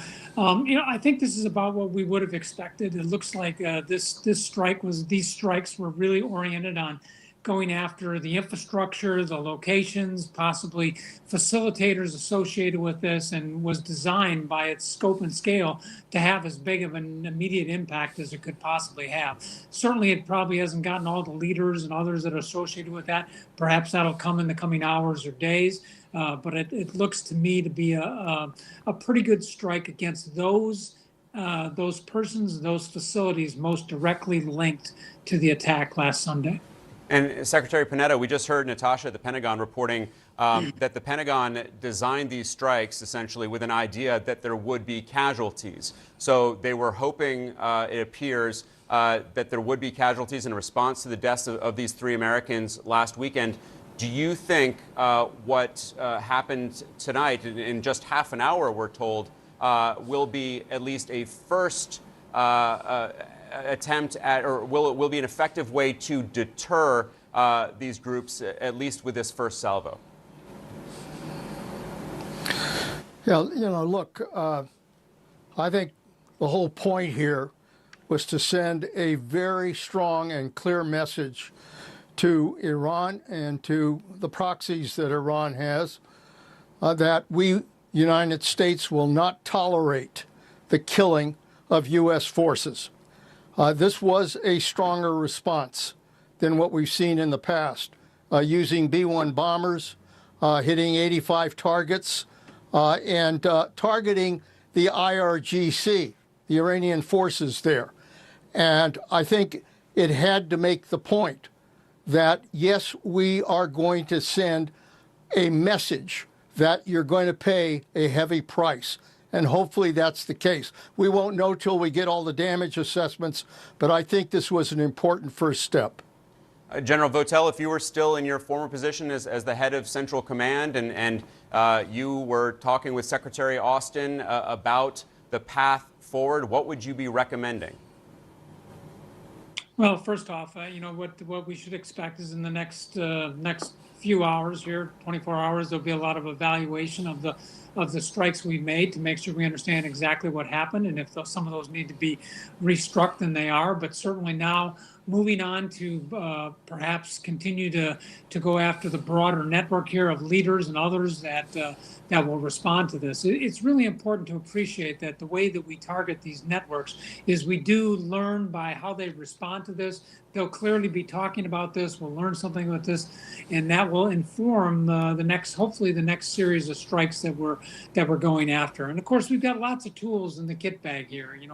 We're talking largely about the military tools, but we got diplomatic, we've got economic, we've got informational tools, we've got great cyber capabilities, we've got an extraordinary intelligence community that can be brought to bear. So there's a lot that we can do in the coming days, and I would be trying to encourage us to look broadly at all these capabilities we have to create the biggest effect that we can on Iran. And as the Secretary says, send the unambiguous message that this is unacceptable and that we are holding Iran responsible for this. I think that balance was struck in terms of ratcheting things up to send the message to Iran, but not going so far as to provoke an Iranian response? Well, certainly, I think that I'm sorry. Sorry, Secretary Panetta, it's you. Yeah, look, nobody wants to have a war. That's pretty clear. I don't think the United States clearly has said. Military aircraft used to strike more than 85 targets in Iraq and Syria. The targeted command and control centers, weapons depots, and drone storage facilities, all of them linked to Iran's Revolutionary Guard and affiliated militia groups. The strikes were approved by the president and launched just a few hours after he welcomed the bodies of 3 fallen service members back to U.S. soil. All 3 were stationed in Jordan at a U.S. as Tower 22 that came under fire last Sunday. The base's air defense system had been temporarily taken offline to allow a U.S. drone to return from a mission safely. An Iranian-made drone struck sleeping quarters, wounding 40 and killing Army Reserve soldiers Will Rivers, Breonna Moffett, and Kennedy Sanders. We know that you can definitely feel our pain. President Biden called their anguished families. Look, I really do know. I got one of those phone calls out of the blue and tell me my wife and daughter were dead. U.S. officials blamed the attack on the Islamic Resistance in Iraq, an umbrella group of Iran-backed militias. I don't think the adversaries are of a one-and-done mindset. And so they have a lot of capability. I have a lot more. Wary of setting off a wider war, the U.S. has avoided striking Iran directly, despite at least 165 attacks on U.S. forces in Iraq and Syria since the Israel-Hamas conflict began last October. Iran's president warned today, we will not start a war, but if a cruel force wants to bully us, the Islamic Republic of Iran will give a strong response. A short time ago, U.S. officials said that today's strikes were in the war phase, but that they waited until the weather presented the best opportunity. They said the B-1 bombers involved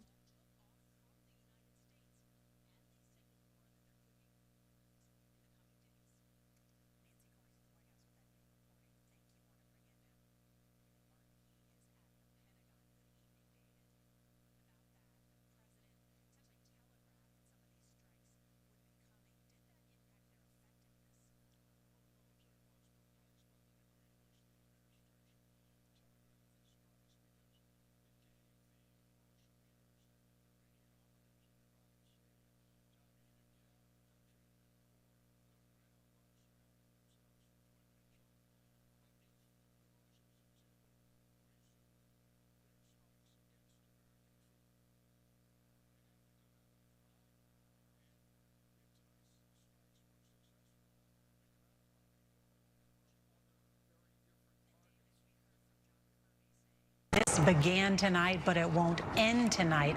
What do we know about what happens next?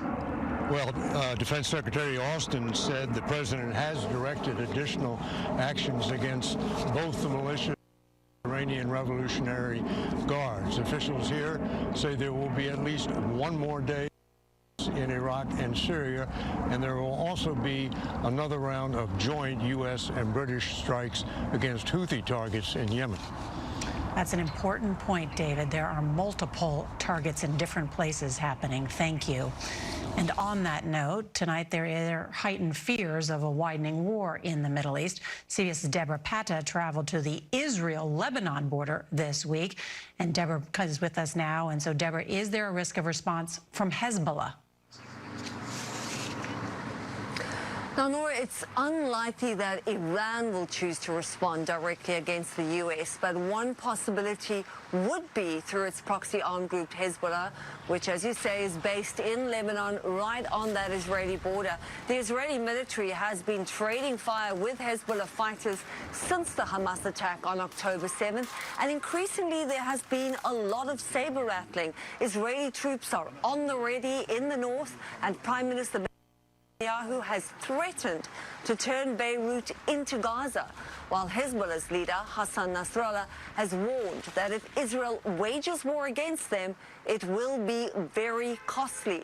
Hezbollah has an arsenal of over 150,000 missiles, which, according to Israeli analysts, are 5 times larger and far more accurate than what Hamas uses in Gaza. Nora? Deborah Patta, thank you.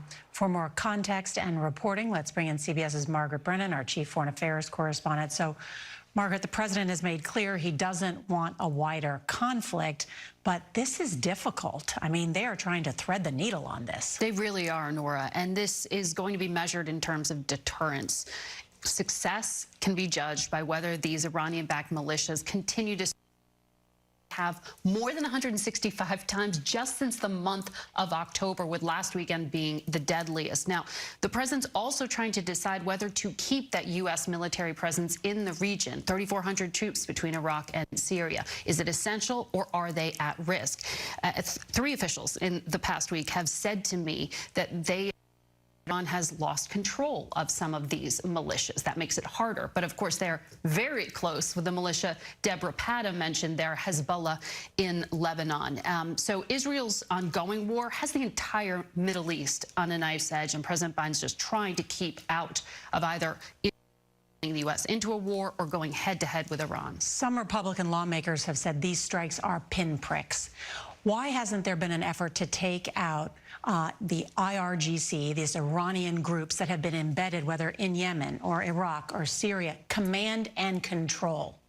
Well, that is one of the criticisms, of course, from not just some Republicans, but some former military officials who have come out and pressed President Biden to be more forceful here. One of the things that they're trying to assess is just what tips that balance, what draws in the United States. If you can only focus on equipment and radar and targeting to make them less effective in attacking, is that enough? Or do you actually need to go out and take out leaders, as President Trump did back in 2020? But that decision to Soleimani, that general, has also left a leadership vacuum in some ways. So everything has a consequence. Yeah, really interesting. Margaret Brennan, always good to have you. Thank you so much. Thank you. Now to tonight's other big stories. A jury is set to begin deliberating the landmark case of the first parent of a school shooter to face criminal charges for their child's actions. Jennifer Crumbley is charged with 4 counts of involuntary manslaughter after her teenage son killed 4 students at his Michigan high school in November of 2021. CBS's Lilia Luciano was in the courtroom as prosecutors wrapped up their case. On November the 30th of 2021 at 12:51 p.m., you could have been with him. I could have, yes. And you didn't. All right, guys, go after him. But there's many other tools we have that will help reestablish deterrence. I'll give you one other. The Iranian people right now, millions of Iranian citizens hate their leadership, right? They have had these ayatollahs, this theocracy imposed on a proud people. We should be doing so much more to help the Iranian people with their struggles against a dictatorship that they actually hate And these are all kinds of different tools that I think can bring pressure on the regime. But you point out that the strike against Qasem Soleimani, which was in Iraq, carried out by President Trump, he was a legendary Iranian commander. Yeah. That was obviously designed to deter. Correct. It didn't necessarily work. Strikes continued against U.S. facilities in the Middle East. U.S. service members, 2 of them, were killed 2 months later. So that really wasn't a deterrent. Well, I would actually respectfully disagree with you. I think when you read the intel and you saw what the Iranians were up to after that strike, I think it did bring back a significant level of deterrence. As a matter of fact, I think the Trump administration's policies were you had serious strikes like that, you had very massive sanctions. I talked about what kind of foreign reserves they had at the end. And then you also had a peace initiative, right? The Abraham Accords was an initiative that was really positive in the region. Every country in the region was supportive. Even the Saudis were supportive, with one exception, Iran. So that's another strength that we have with regard to the Middle East right now. Our Israeli allies, of course, but our Gulf Arab allies all really despise the Iranian regime. That's another element of American comparative advantage relative to them. But bringing all of those elements to bear on Iran, I think, is the real critical thing. We'll see what happens over the next several weeks, but it needs to be sustained and multi-pronged. In terms of normalization, that's certainly something that the Biden administration wanted to continue. They're still hoping that they can resuscitate that normalization between Israel and Saudi, which has been temporarily, well, at least they hope temporarily, derailed. But as you know, the Hamas attacks, there's a lot of good reporting that says those attacks, in many ways, were launched when they were to actually derail that normalization between Saudi Arabia and Israel. All right, and President Biden has said as much. Senator Dan Sullivan, really appreciate your time and your thoughts tonight. Thanks for having me. Thanks for coming in. I want to bring back in our Christian Amanpour. Christian, what's your reaction to what we've just heard from these former military leaders, the former head of the CIA, Leon Panetta, as well as Senator Dan Sullivan, who I just spoke with from Alaska?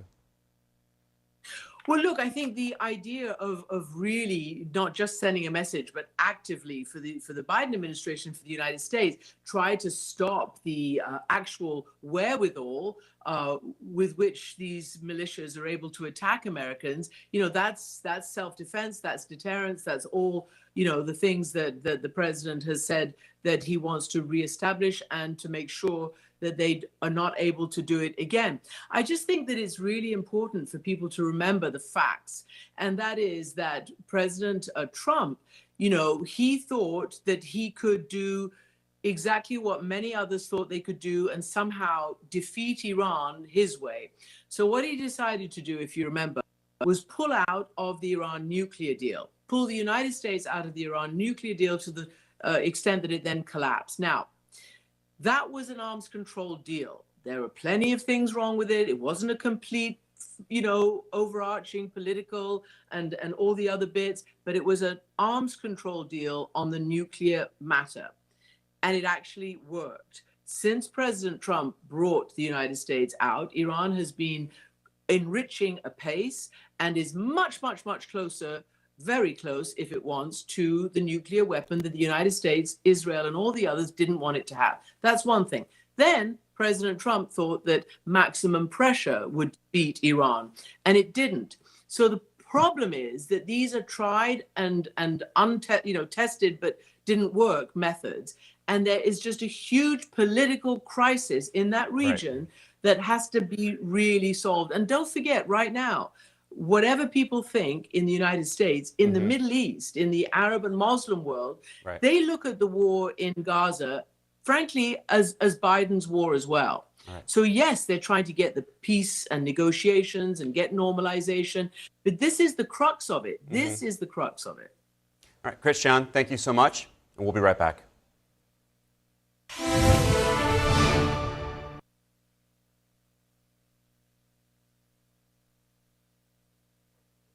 Go after a fuel depot or a weapons depot. This was much more sustained today.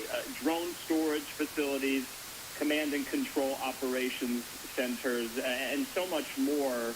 And so I think the key word today is degrade. Will it degrade these proxy groups' capabilities to carry out even more attacks And is the message sent after today? That is something I think that remains to be seen, Austin. But I'm sure, people can talk about that and theorize about that. Will the message be sent after this today?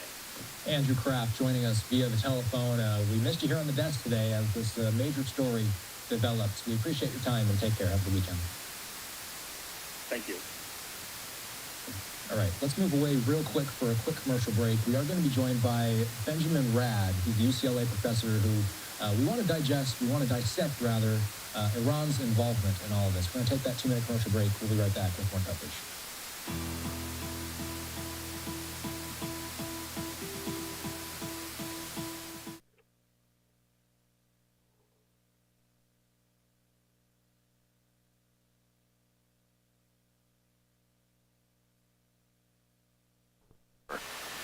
Kennesaw, it was clear, 64 degrees, wind variable at 3 miles an hour.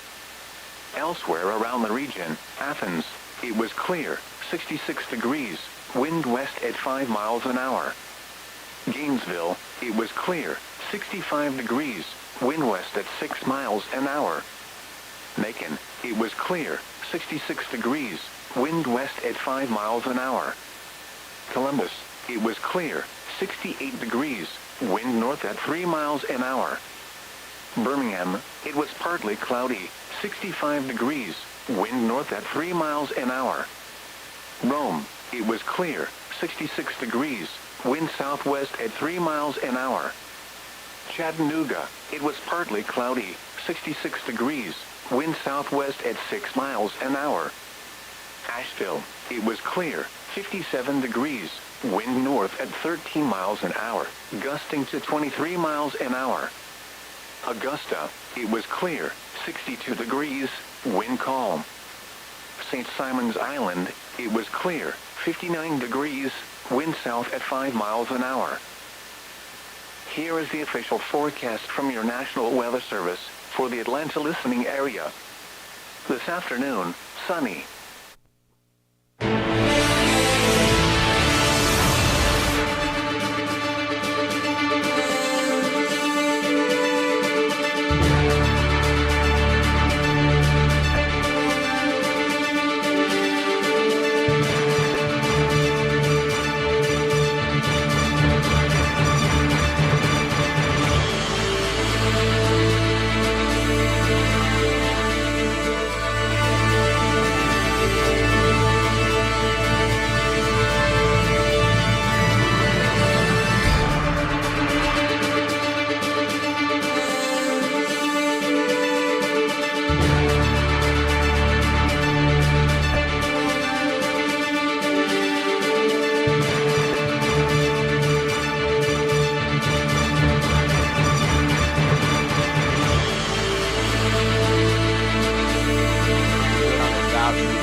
Left 3 American service members dead.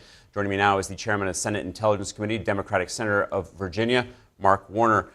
Senator Warner, thank you so much for coming in. We just spoke with your colleague from Alaska, Senator Dan Sullivan, who said that the U.S. needs to be much more forceful, that the Biden administration needs to take further steps against Iran directly, and he talked specifically about sinking Iranian ships in the Red Sea. What do you make of those sort of more hawkish comments that we've heard from some of your Republican colleagues? This is a beginning of a process. There are 7 sites here, 85 separate locations, and the president's indicated that there will be more to come. And let's see the damage. And remember, there are Iranian forces not only inside Iran, but around the region. I do like to remind my colleagues that I remember a meeting with President Trump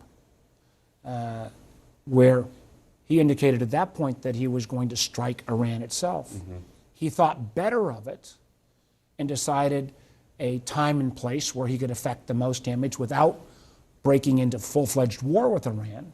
And it was literally 6 months later before he took out General Soleimani, a bad guy who was the head of the Iranian Quds Force. In Iraq, though. But in Iraq. So I think there ought to be the same kind of notion that we ought to look at what we can do to deter, what we can do to bloody the nose of Iran. I was just in region on a bipartisan trip in Saudi, Jordan, Israel. I heard nobody say we ought to get in a full-fledged, full-on shooting war with Iran at this moment in time.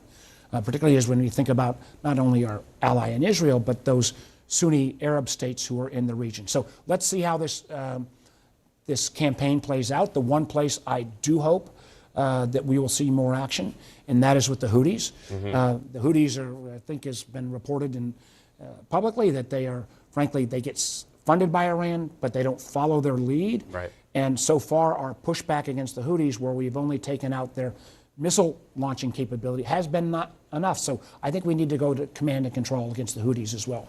And they, correct me if I'm wrong, according to officials I speak with, appear to be the proxy group that is perhaps most independent.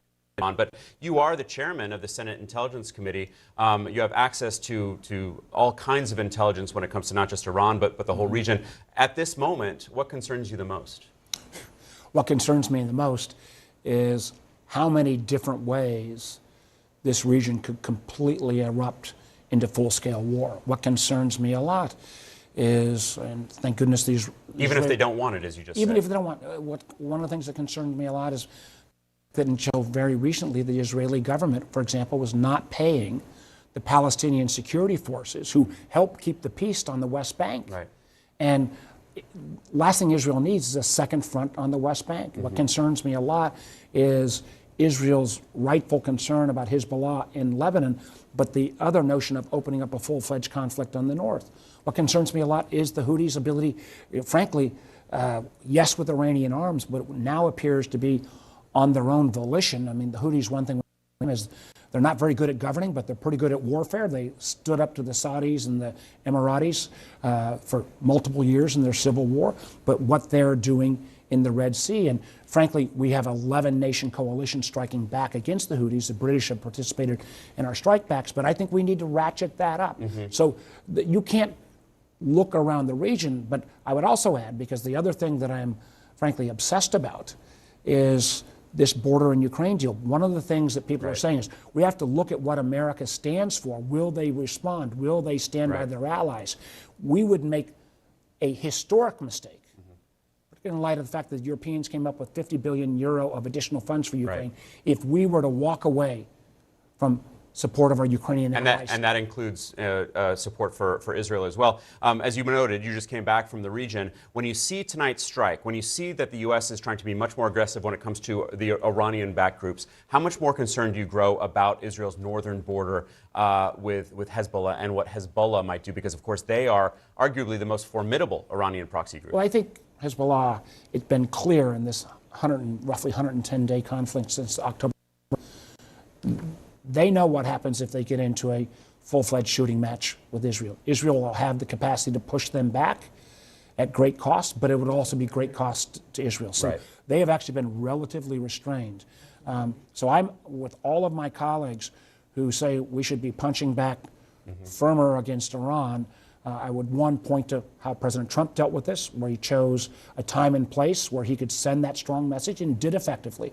But I'd also urge those same colleagues to say we are being viewed not just in terms of how we respond to Iran, but will we stand with the broad coalition we put together with the Ukrainian people, as they have literally taken out close to 80% of Russia's ground forces pre-war. And as we get to the second anniversary of that war, Senator Mark Warner, Chairman of the Senate Intelligence Committee, thank you so much for your time. Thanks for coming in. Appreciate it.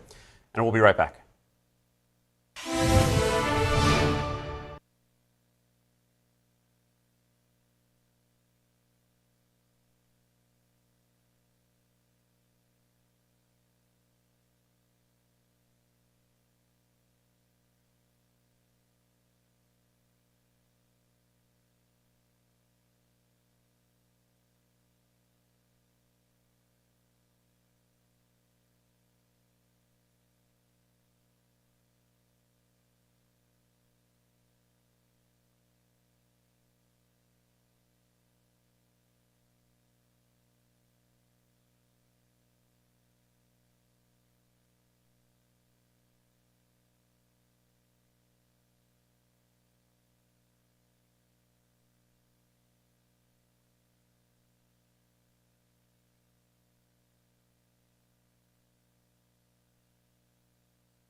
We're back with the breaking news. Let's get more on these Iran-backed proxy groups targeted by the U.S. in today's strikes. Our Brian Todd has been taking a closer look. Brian, what'd you learn? Well, Alex, at this point, we know that some U.S. airstrikes targeted facilities operated by a group called Kataib Hezbollah.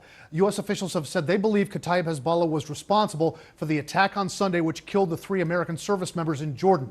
Now, Kataib Hezbollah is one of a few groups that are under an umbrella organization called the Islamic Resistance of Iraq, which actually operate in both Iraq and Syria, and who are backed by Iran with weapons, money, and training. Now, Kataib Hezbollah is considered the most powerful of those groups. In a surprise move earlier this week, Kataib Hezbollah announced it was suspending its military operations against U.S. forces in the region and tried to distance Iran from the attack that killed the Americans. That was a sign of nervousness over possible U.S. retaliation, which of course is going on right now. Now, overall, in the Middle East, Iran supports several proxy groups, but Tehran's control over these groups really varies, Alex. Iran's closest ally is the broader Hezbollah organization. That's based over here in Lebanon. Iran supports Hamas in Gaza and the Houthis in Yemen. Now, as for how much control Iran has over them, experts believe Iran has the most influence with the broader Hezbollah group in Lebanon. Those smaller groups in Iraq and Syria, they seem to operate a little more independently of Iran. And the Houthis down here in Yemen, well, they are seen as a real wild card, a group that Iran has the least amount of control over. And in fact, Iran's leadership has reportedly been concerned in recent weeks over all the attacks that the Houthis have launched on commercial shipping in the region, in the Red Sea here and elsewhere. Alex? All right.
for our breaking coverage. I want to begin, though, with Oren Lieberman because he is live at the Pentagon. Oren, you have been learning more and more details about these strikes. What do you know now? The U.S. carried out strikes across 7 different locations, strikes that were carried out over a period of 30 minutes. 4 of those locations were in Syria, 3 of them were in Iraq. In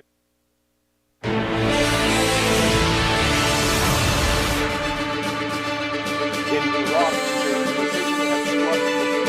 meanwhile, the director of the Joint Staff says that they are confident in the success of their strikes and in the targeting. In terms of the list of targets, 85 different targets across those 7 locations, more than 125 precision munitions used. In terms of what was struck, it's not just weaponry, but it's also command and control centers, intelligence centers, logistics hub, a clear attempt here to go after the ability of these Iranian-backed militias to continue carrying out attacks on U.S. forces. There is no expectation that the attacks will absolutely stop, but the goal of the administration here was to send a more powerful message than has been sent in the past. This is the first time we have seen the U.S. carry out strikes in Iraq and Syria simultaneously. So that's part of the more powerful message we were expecting and the more powerful strikes. The U.S. says they did see secondary explosions at some of the locations that were struck, indicating they did hit weapons facilities in their attempt to go after some of the weapons that have been used to attack U.S. forces. The Biden administration, the president himself, the defense secretary have promised there would be a powerful response after its drone strike killed 3 U.S. service members and injured scores more in Jordan on Sunday. So 5 days ago, the U.S. held Iran ultimately responsible, but it was a decision to strike the Iranian-backed militias in Iraq and Syria, the groups that have been carrying out these attacks. That was the thrust of tonight's operation. As you point out, President Joe Biden said this isn't the end. Defense Secretary Lloyd Austin echoed those words when he said in a statement shortly after the attack, "This is the start of our response." So very much putting on the table that though these strikes were larger than others we have seen, there is more to come. Aaron, I will also point out that the U.S. used 2 B-1 bombers in this case. Those are heavy bombers, much larger than the F-15 and F-16 fighter jets we have generally seen used to carry out these strikes, able to carry a larger payload. That in and of itself is part of the message here, that the U.S. is willing to go further than it's gone before in going after these militias and in targeting these militias. The U.S. also says there are likely casualties as a result of these strikes. I think that was to be expected, but in terms of how many and where, the U.S. says it went after Iran's Islamic Revolutionary Guard Corps, and we'll find out more at the conclusion of a battle damage assessment. All right. All right. Thank you very much, Oren. Oren, you get more. Obviously, we're going to bring you back. Oren's there at the Pentagon talking to his sources. So we'll let him continue to do that. I want to go to the White House now and MJ Lee. So, MJ, here we are, as Oren's saying, a true show of force, right? B-1 bombers coming from the U.S. To do this, not using F-16s, F-15s. There's a very clear message here and a very clear message that this is just the beginning. So what does that mean in terms of this being just the beginning? What are you learning? For right now, Aaron, the White House is trying to make clear that they believe the strikes so far have been very successful. But importantly, Aaron, a senior administration official telling me that the U.S. strikes are targeting places outside of Iran and not inside Iran. And in many ways, that is not at all surprising, given to what extent U.S. officials in recent days have been telegraphing just how escalatory that would be to strike targets inside of Iran. And they have said that that would actually be akin to basically starting a war with Iran. And the White House has said repeatedly, we do not want to start a war with Iran. Now, in terms of the timing and why the strikes took place tonight, we are actually told that they had known for some days that they would begin tonight, but that weather really played a very big role in all of this. They wanted to make sure that they could avoid any unnecessary casualties, though, as Oren just mentioned, there are expected to be some casualties. They also wanted to avoid cloud cover. In other words, put simply, they waited for good weather to maximize their chances of success and having the best chance of having these precision strikes be as precise as possible. Now, the president, of course, has been updated throughout these strikes. He is currently at his home in Wilmington. We know that these strikes had everything to do with the 3 Americans that were killed last weekend, and he made very clear in his statement, as you mentioned, he said, our response began today, but it will continue at times times and places of our choosing. But as you can imagine, Aaron, for right now, U.S. officials not indicating in any way when or where those future strikes will be. Aaron. All right, MJ, thank you very much. And as MJ talks to her sources, she will come back as well. I want to go now to retired Army Lieutenant General Mark Hertling and Kareem Sadjapur, Iran policy expert at the Carnegie Endowment for International Peace. Thanks so much to both of you. General, we now have the first video in of these strikes, at least of one of them, indications of some secondary explosions, right, which could mean, obviously weaponry or, explosives that were struck. We're understanding there are B-1 bombers involved that can carry heavy payloads that instead of F-16s or F-15s. From what you know, and obviously we're told this is just the beginning, but what we know so far, 125 precision munitions using B-1 bombers flying all the way from the U.S. mainland. What does it say to you? Well, first of all, Aaron, I will confirm that photo or those films you're showing right now are definitely secondary explosions from an ammo cache, just the way the rockets are coming off. But when you're talking about a B-1 bomber, that bomber can drop more bombs than even a B-52. Many people will find that unimaginable. But the strike took 30 minutes. That tells me there wanted to be a simultaneous engagement on all those targets to somewhat put the various targets that they hit in just an unbelievable state, how fast they can be hit by this one load of weaponry. Secondly, anyone that's saying this is a proportional response really doesn't know what they're talking about. This is the first stage, and it's more than proportional of sending a signal, not just to the popular mobilization forces on the ground in Syria and Iraq, but also to the Iranian government. This is telling them we are coming after you. We will not put up with these continual harassing attacks that truthfully we've been putting up with before the 7th of October. This is something the Iranian government has been supporting for years, if not decades, against U.S. forces and against Israel as well. This is the reason for those PMFs to exist, is to continue to be the axis of attacks against the Israel and all Western forces. So I believe what we're seeing right now is the first set of this campaign. There will be more. It will fall into an action by the United States, an anticipated reaction by the Iranian government, as well as some of the PMFs, and then a counteraction to follow on that. I think it will last at least several days, if not weeks, but it will show them that we're serious about protecting our forces in the Middle East. Kareem, obviously, as General Hertling's referring to, right, the response of the Iranian government is what matters, even though these strikes are in Iraq and Syria, specifically against Iranian-backed militias. Reuters had reported a couple days ago that the IRGC, the elite Iranian force, had been pulling officers out of Syria. They were saying because of Israeli strikes that had been successful, but that they had taken losses, raises the question perhaps of whether they anticipated something like this. We have no idea who these casualties are or what happened. So how do you expect the Iranian government, Kareem, to respond now? Aaron, this month marks the 45th anniversary of the Iranian Revolution of 1979. So we basically have a 45-year case study of Iranian conduct. And I would say that on one hand, this is a regime which is deeply committed to its ideology. It wants to evict America from the Middle East. It wants to replace Israel with Palestine. It wants to help bring down the US-led world order. But they're also deeply committed to staying in power. They're not suicidal. They're very good at testing US resolve, constantly testing US red lines. I suspect that now what they're going to do, given this massive U.S. response, is to lay low a little bit. I suspect we won't see attacks in the near term on U.S. troops. But once we're again distracted, whether it's by our presidential elections or the war in Ukraine, I think they will start to test us again because, again, they're committed to their ideology.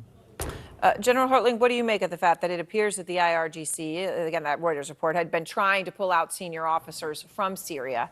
And obviously, we have no idea if they, actually even succeeded in doing that. We do know that there are casualties. The U.S. government says that. We don't know anything more than that right now. We don't know how many, and we don't know who. Yeah, well, I'd agree, first of all, completely with Mr. Sajipur. This is a continuous action by the Iranian government. The pulling out of the senior ranking officers doesn't mean they're pulling out the members of the Quds force, a force that General McChrystal once called a combination of our CIA and Joint Special Operations Command. They are continuing to train these multiple PMFs. And literally, Aaron, we talk a lot about one or two of them and name them by name, but there are dozens of these gang-like organizations that aren't really soldiers. They're just gangs. They've been supplied by weapons and some training. They're not soldiers, but they cause problems wherever they're located. And they're doing the bidding of the Iranian government. So, you know, if we think that this is going to stop all actions by any of the PMFs in Syria or Iraq, I think we're going to be mistaken. You know, we used to have a saying in Iraq that, you know, just because you think you're winning against the insurgents or Al-Qaeda doesn't mean it's going to prevent every car bomb from happening. So there may be one of these PMFs that may launch another drone strike after this devastating attack tonight and what I think is going to happen over the next couple of days. And Kareem, when you hear what the U.S. used, those B-1 bombers, a statement in and of itself, they could have used less, they didn't. More than 125 precision munitions, and then they have a whole list of things that they hit, weapons stockpiles, weapons caches, as you could see from what General Hertling's saying we're seeing here, right, because the rocket's going up after the impact. How much do you think what we are seeing tonight will actually degrade the capabilities of the Iranian-backed groups? I think no doubt it will degrade the capabilities, but you know, Iran has been playing this game for a long time, 4.5 decades. So there's been instances when, for example, Israel has significantly degraded Lebanese Hezbollah, one of Iran's proxies, or Israel has degraded Iran's proxies in the Palestinian territories. But they use their oil resources. Iran uses its oil resources to rebuild those capabilities. So I think we have to say that, you know, this is a Cold War that Iran has been fighting against us for a long time. They're going to continue to do so. What I would say, though, Aaron, is that what's unique about this Iranian regime is that they're probably the most menacing regime beyond their borders, but one of the most unstable and unpopular regimes at home. And so that also needs to be part of our strategy to advance the cause of political change inside Iran. Otherwise, we're simply going to be responding to the symptoms of this regime. All right. We think about in the past 12 to 18 months, so many of the brave things.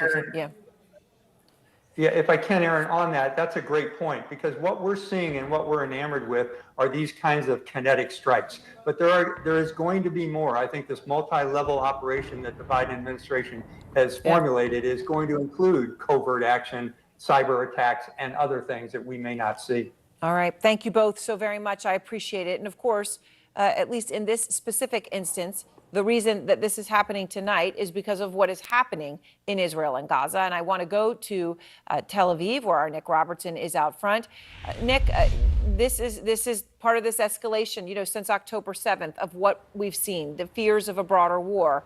And here we are bit by bit. How dangerous is this moment for the region and for the world when you consider there will be strikes, there then will be a response, there then will be a response to that?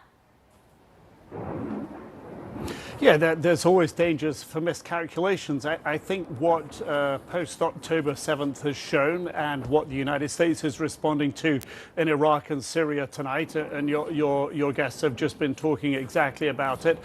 Iran says that it doesn't want to have a direct fight with the United States, and the White House says it too does not want to have a direct fight with Iran. But the reality is Iran is at war with the United States, and post-October 7th, it's become very, very clear. If anyone had sort of failed to pay attention over the past couple of decades, they could have blinked during that period where Iran, having set up and established very strongly Hezbollah in Lebanon, they've gone on to stand up and make some very strong and capable militias in Iraq, in Syria, in Yemen with the Houthis over the past decade or so, as well as supplying and training Hamas in Gaza.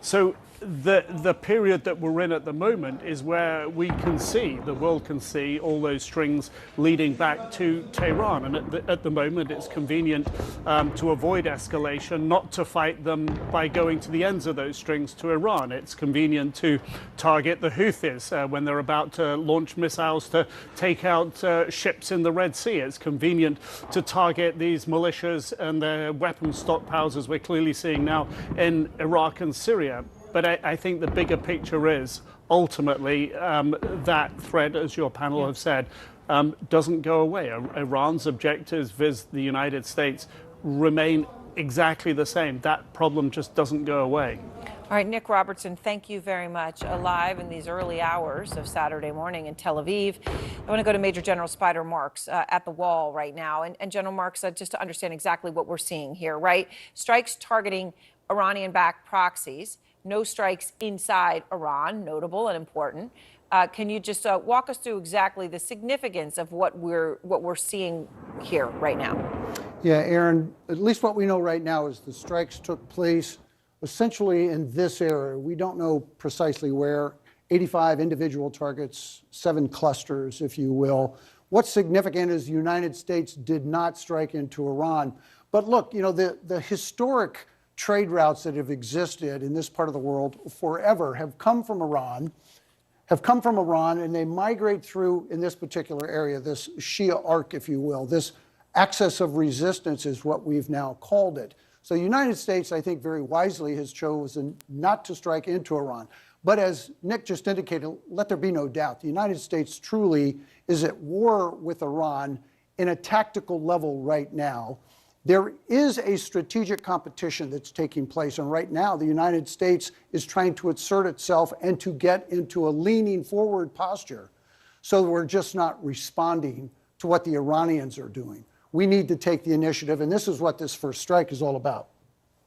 All right, so the B-1 bombers that were used to carry out the strikes, can you tell us more about their capabilities? I mean, obviously, we understand the payload they can carry is significantly greater than that of an F-15 or an F-16. But what is the capability here?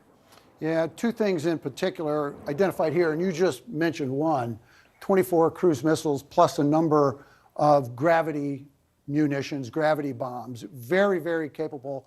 A lot of experience inside the cockpit. This thing's been around for over 40 years. It's got legs that are going to go out for another 10 to 12 years.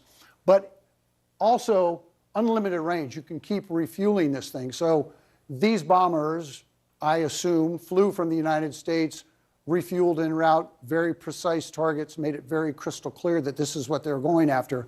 And the United States chose not to use fighter aircraft that could have had a dual purpose of supporting forces on the ground. So this sends a very clear, unequivocal message. This is a bomber. We're not going to linger. We're not going to support other folks on the ground. We're coming directly after you. All right, so what else stands out to you about what you've seen so far, what we understand so far happen? Yeah, the challenge that we're seeing right now is that our government has indicated this is a multi-tiered attack.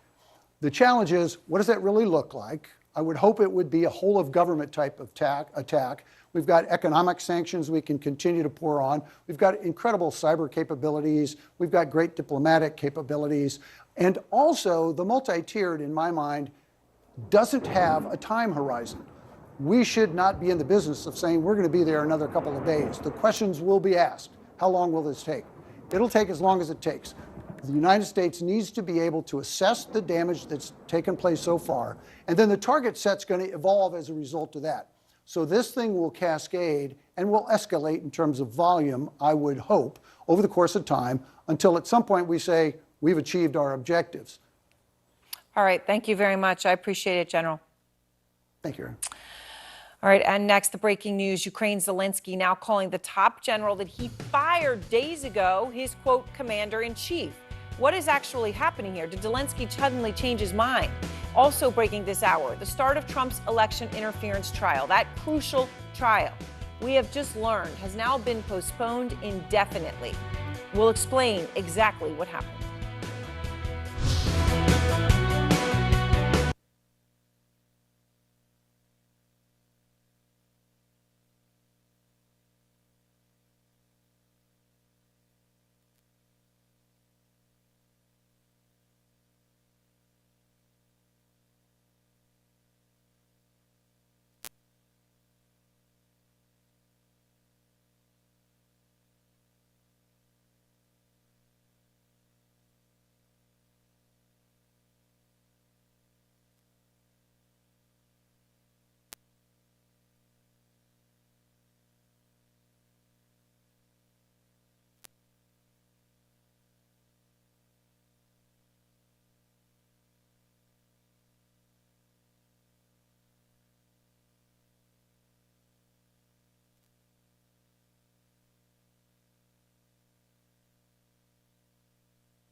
All right, tonight we have more breaking news, a stunning move from the Ukrainian President Zelensky. After firing his top general, the man who has commanded the war against Putin, President Zelensky then did a seemingly total about-face, calling General Valery Zaluzhny his, quote, commander-in-chief today. The two coming face-to-face for a war cabinet meeting. Now, Zelensky was expected to announce Zaluzhny's replacement. Fred Pleitgen is out front. Since Moscow's forces invaded Ukraine almost 2 years ago, General Valery Zaluzhny has been the man behind the military effort to push the Russians back. A successful effort, but one requiring great sacrifices in Ukrainian blood. Zaluzhny, a respected commander close to his troops. The path to our victory is very hard, he said at a military funeral, and the price for this victory is the lives of our warriors, the best citizens of Ukraine who have stood in the defense of the country with weapons in their hands.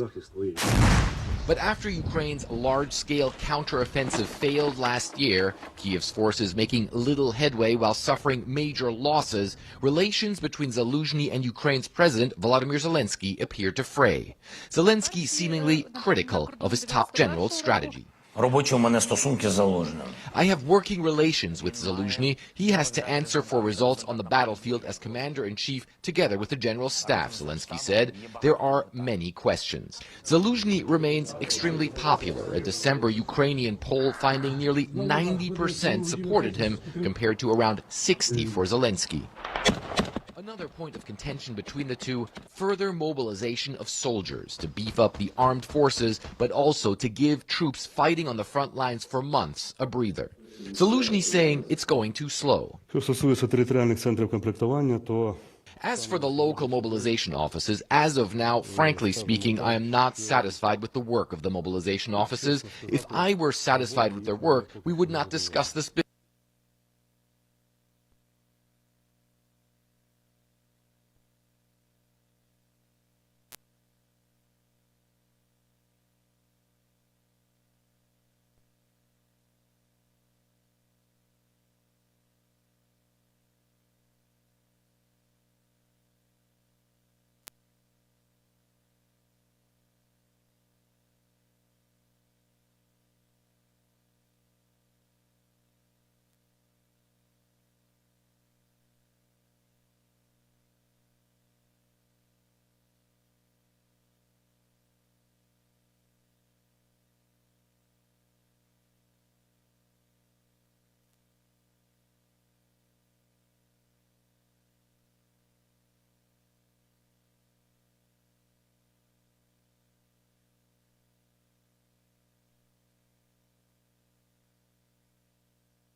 60 degrees.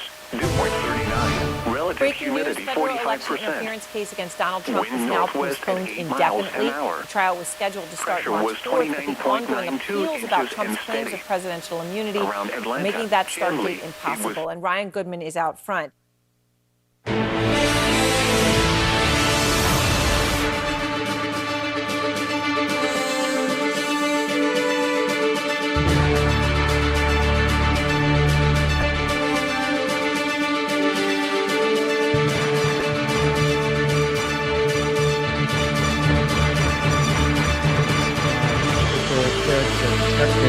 Could have put down another somewhat provisional date for start of trial, but she didn't, which gives us a sense of just how suspended the action currently is as we await the DC Circuit. And as she even suggested, if and when she gets the mandate from the DC Circuit. So it could be that by the time they issue a mandate, her calendar is already full. So it really is just going to be waiting to see when that trial could start and if it could even start in the spring or the summer at all. Which, I mean, is incredible that we've reached this moment. I mean, advisors to the former president are telling CNN, you know, given what you're saying, that they think this is a win for Trump and the campaign. Is it that clear cut? I'm not sure it's that clear cut, but it's certainly a good day for him. This is good news for him. The reason that it might not be that clear cut is that in a certain sense, the district court is sending a signal to the DC Circuit. She's basically saying, in a certain sense, this is very disruptive to the trial. Now I've had to suspend everything. So that puts a little bit extra pressure on the DC Circuit to rule. And so we might still see a ruling from the DC Circuit. Then the Supreme Court decides whether or not it wants to act, and then everything could be put back on track. So definitely a good day for President Trump, but not necessarily out of the woods. So in the context of what this means for the other trials against Trump, obviously, you know, you've got the question marks in Georgia that are out there right now, that could mean Alvin Bragg's hush money case, which is the one that had been seen as the most politicized, but it is a criminal case. That could be the one that goes first after all of this, right? When he had sort of acquiesced and moved it so that wouldn't be the case. But it looks like it's conceivable that it is first now. I would put my money on the idea that that's going to be the first case, and it might be the only case. It might be the only criminal case that's actually brought to trial before the election. Wow. But it looks like it's going to be first. And I think that's another windfall for President Trump, because as you say, it's certainly the weakest of the criminal cases. It has the least gravity to it. It might not even come with a real serious risk of imprisonment. It's that weak of a case in that sense. And it's also predicated in part on witnesses like Michael Cohen. So it's the case that if he were to wish which case would go first, it would be that one. All right, Ryan, thank you very much. And I mentioned the Georgia case as well in this context, and there was a bombshell admission in that case today. The Fulton County District Attorney Fani Willis finally admitting that she did have a, quote, personal relationship with her top prosecutor. The announcement coming almost a month after the scandal first broke. Now, Willis filed a 176-page court filing. In it, she argues there are no grounds to dismiss the case or to remove her from the prosecution. So she's fighting back. And she's countering accusations that she financially benefited from the relationship with Nathan Wade. There are a lot of specifics as to why. And Paula Reed is out front in Washington. Paula, you've had a chance to go through 176 pages. What have you learned in there? A lot, Erin. As you can see, it is voluminous. This is the first time that they are publicly responding to these allegations. Let's go through some of the things that we've learned. First of all, we know Nathan Wade was appointed in 2021, but he revealed today that what he describes as a personal relationship with Fani Willis actually began in 2022. So after his appointment, and they say it grew out of their pre-existing professional relationship. But Erin, as you know, the accusations from former President Trump and his co-defendants are not limited to concerns about a personal relationship. They also point to the fact that Wade has earned hundreds of thousands of dollars while overseeing this high-profile case. And during that time, he and Willis have gone on vacations, and he has at times paid for some of those expenses. But today, Wade denied that his earnings had been shared with or provided to Willis, saying, quote, "At times, I have made and purchased travel for District Attorney Willis and myself from my personal funds. At other times, District Attorney Willis has made and purchased travel for she and I from her personal funds." So it's basically saying, when we travel together, we split the check. Now, Willis in her part of this filing, she insists that none of this meets the legal requirements for her to have to be disqualified from this case. She insists that none of the substantive decisions that have been made here, the charging decisions, the plea deals that have been brokered, none of these have been influenced by their personal relationship. So all of this sets up a February 15th hearing, Aaron, where the judge overseeing this case will consider this disqualification question. Now, among the witnesses who could be called, Willis and Wade and some of their colleagues. So not surprising, they are seeking to have that hearing canceled. All right. Thank you very much, Paula. So I want to go to Michael Isikoff, the chief investigative correspondent for Yahoo News and the co-author of Find Me the Votes. It details the inside story of the case led by Fani Willis against Trump in Georgia. So, Michael, you've spent an enormous amount of time with her while writing your book. You've spoken to Wade as well. Were you surprised at all by the revelation that they had this personal relationship? I guess they say this goes back to 2022. Very significant that they're saying after he was appointed, right? So he wasn't appointed because of it. I want to emphasize that's what they're saying here. But were you surprised that the relationship was even going on? I think it's been pretty clear for the last few weeks that there was a relationship there, a intimate relationship. Fani Willis all but acknowledged that when she gave that speech at the Black Church on Martin Luther King Day. She didn't quite say it, but if you read between the lines. But look, I think this filing today could go a long way to diffusing this whole controversy. If you take a step back, the motion filed by Ashley Merchant, the lawyer for Michael Roman, one of the defendants, basically argued that there was a financial and personal conflict of interest here because, number one, Fani Willis hired somebody she was having an intimate relationship with, paid him lots of money, and then used that money so that they can all go on lavish vacations. So if, in fact, the relationship had not begun at the time she hired him and they shared the costs of these trips, that kind of really knocks down the predicates for some of the motion. The idea was that somehow they wanted to prolong this case so Nathan Wade could make more money to take Fani Willis on lavish vacations. It was speculative from the start. You add these two facts and it kind of undercuts the basis for the motion. There's going to be a hearing February 15th. We'll see whether the judge wants to get into an evidentiary hearing. But I'd be surprised at this point if he does. All right. Trump was pushing these accusations against Willis and Wade, of course. Here's some of what he said. She paid her boyfriend, a lawyer who had no experience as a lawyer and no experience doing what? Almost $1 million. And then they decided to go on beautiful Norwegian Cruise Lines trips all over the place. He was a very generous person with our money. Now, again, they're saying it didn't start till after he took the position. And I would presume that if that's not the case, people are going to come forth out of the woodwork and make that clear, right? Yeah. So they're swearing to the fact that it didn't. So, but you write in your book that Wade was not even at the top of Willis's list. So this would mean not only did the relationship start after he was hired, but in fact that she herself did not even want to hire him. Exactly. She had a hard time finding anybody to take the job, as we write in Find Me the Votes. I mean, she reached out to a number of high-profile people. Roy Barnes, the former governor of Georgia, Gabe Banks, a former highly regarded federal prosecutor, and they turned her down. Why? As Roy Barnes is quoted in her book, in our book, hypothetically speaking, do you want to have a bodyguard following you around for the rest of your life? Yeah. They were worried about the threats that were coming from Trump supporters and something that Fani Willis was experiencing every day. And just briefly, so much so these threats that she had a body double.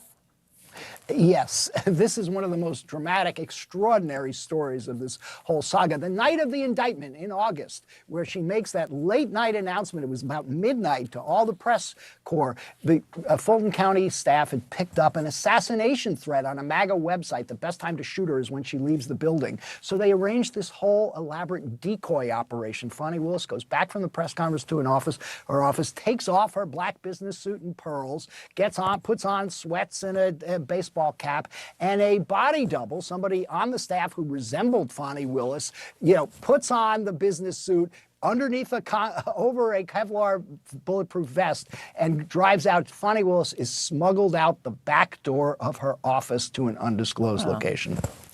All right. Well, I hope people will read more because that is an incredible story. Sad, but incredible. Thank you so much, Michael. I'm always glad to see you. And next, lawyers for a group of Colorado voters are now preparing to make their case in front of the Supreme Court to keep Trump off the ballot. The state Secretary of State will take part in those arguments. That's a change, but she will now, and she's my guest to explain why. And breaking news tonight about the Republican effort to impeach the Homeland Security Secretary.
These B-1 bombers, which flew, we were told, directly nonstop from the U.S. to Iraq and Syria for these strikes, and then even just informing the Iraqi government in advance that these strikes were. Somebody walking around there.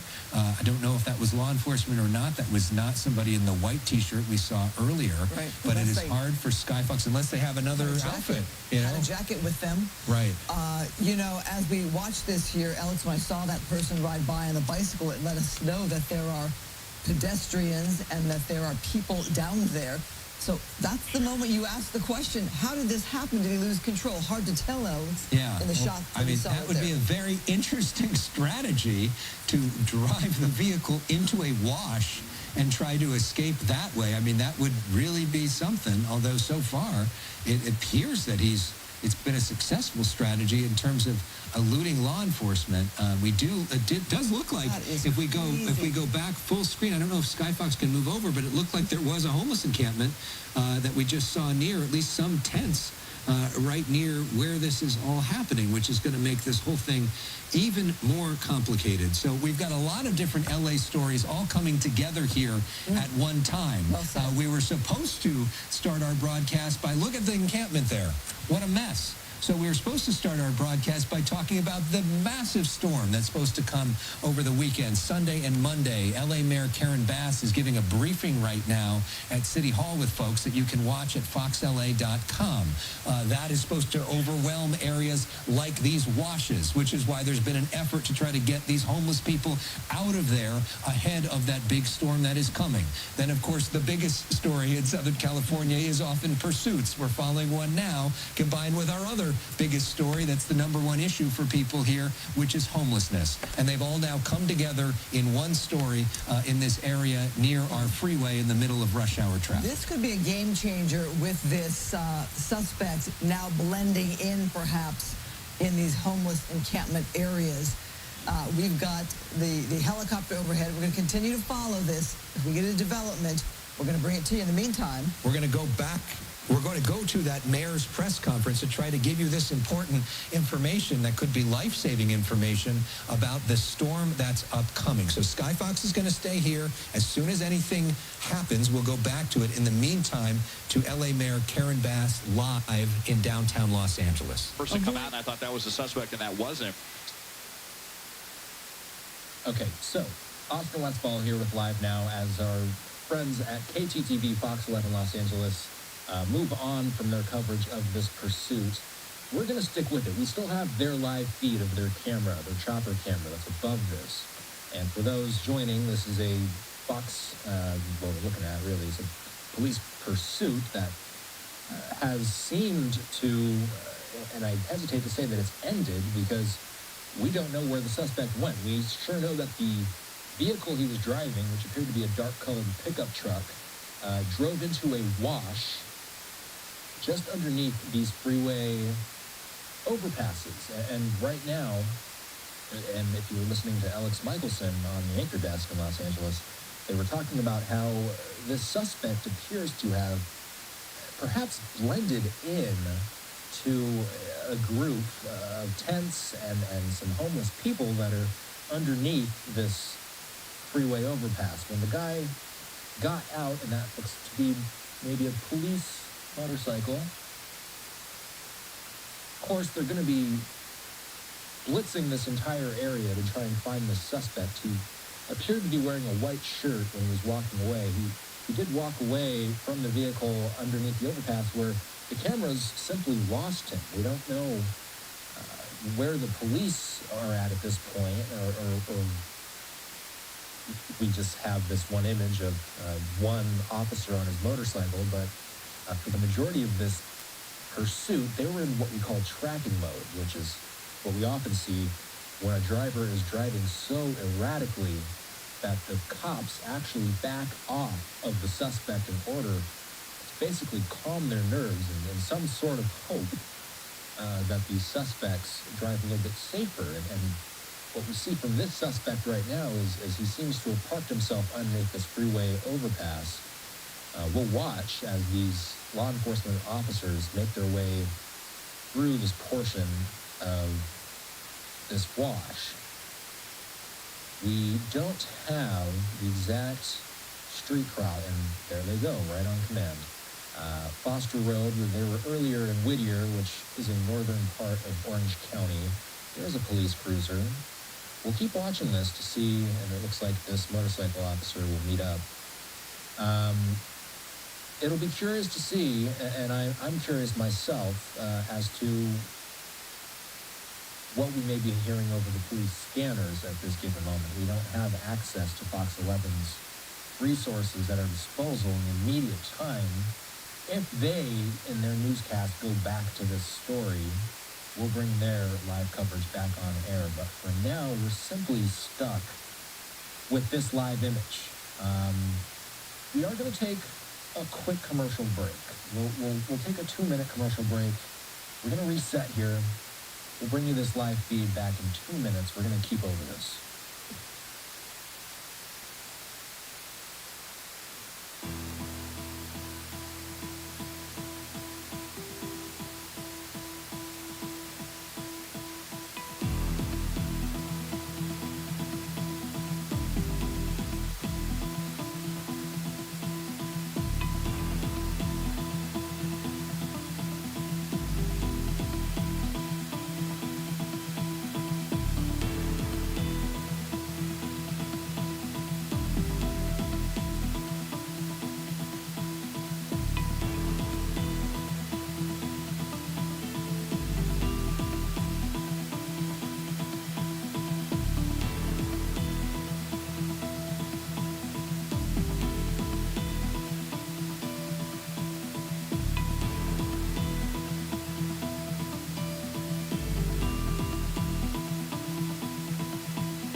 Welcome back into Live Now from Fox. I'm Austin Westfall. Let's bring you back out to that police pursuit, the area where police are actively searching.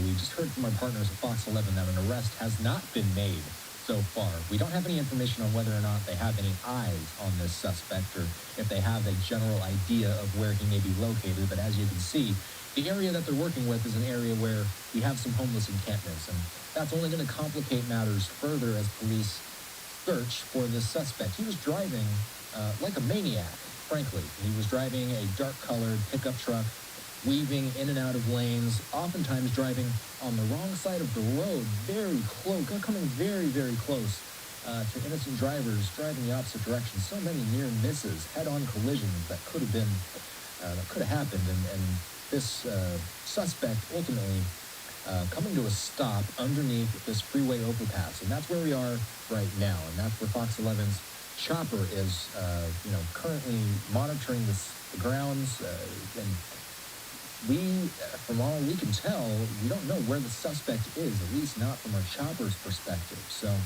it was, and they're starting to pan a little further away from where the vehicle initially made its stop. You see some officers there,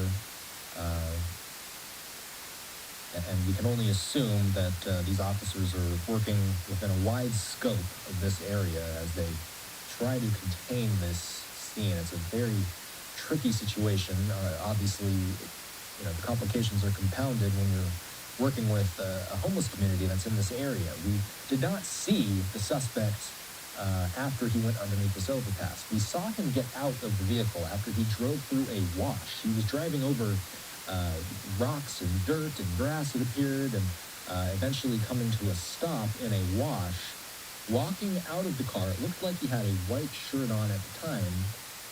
And now, as you can see, these police officers combing through this area, trying to figure out exactly how to assess and address this situation. You can only ask, you can only surmise that these officers are trying to, and is this a detainment?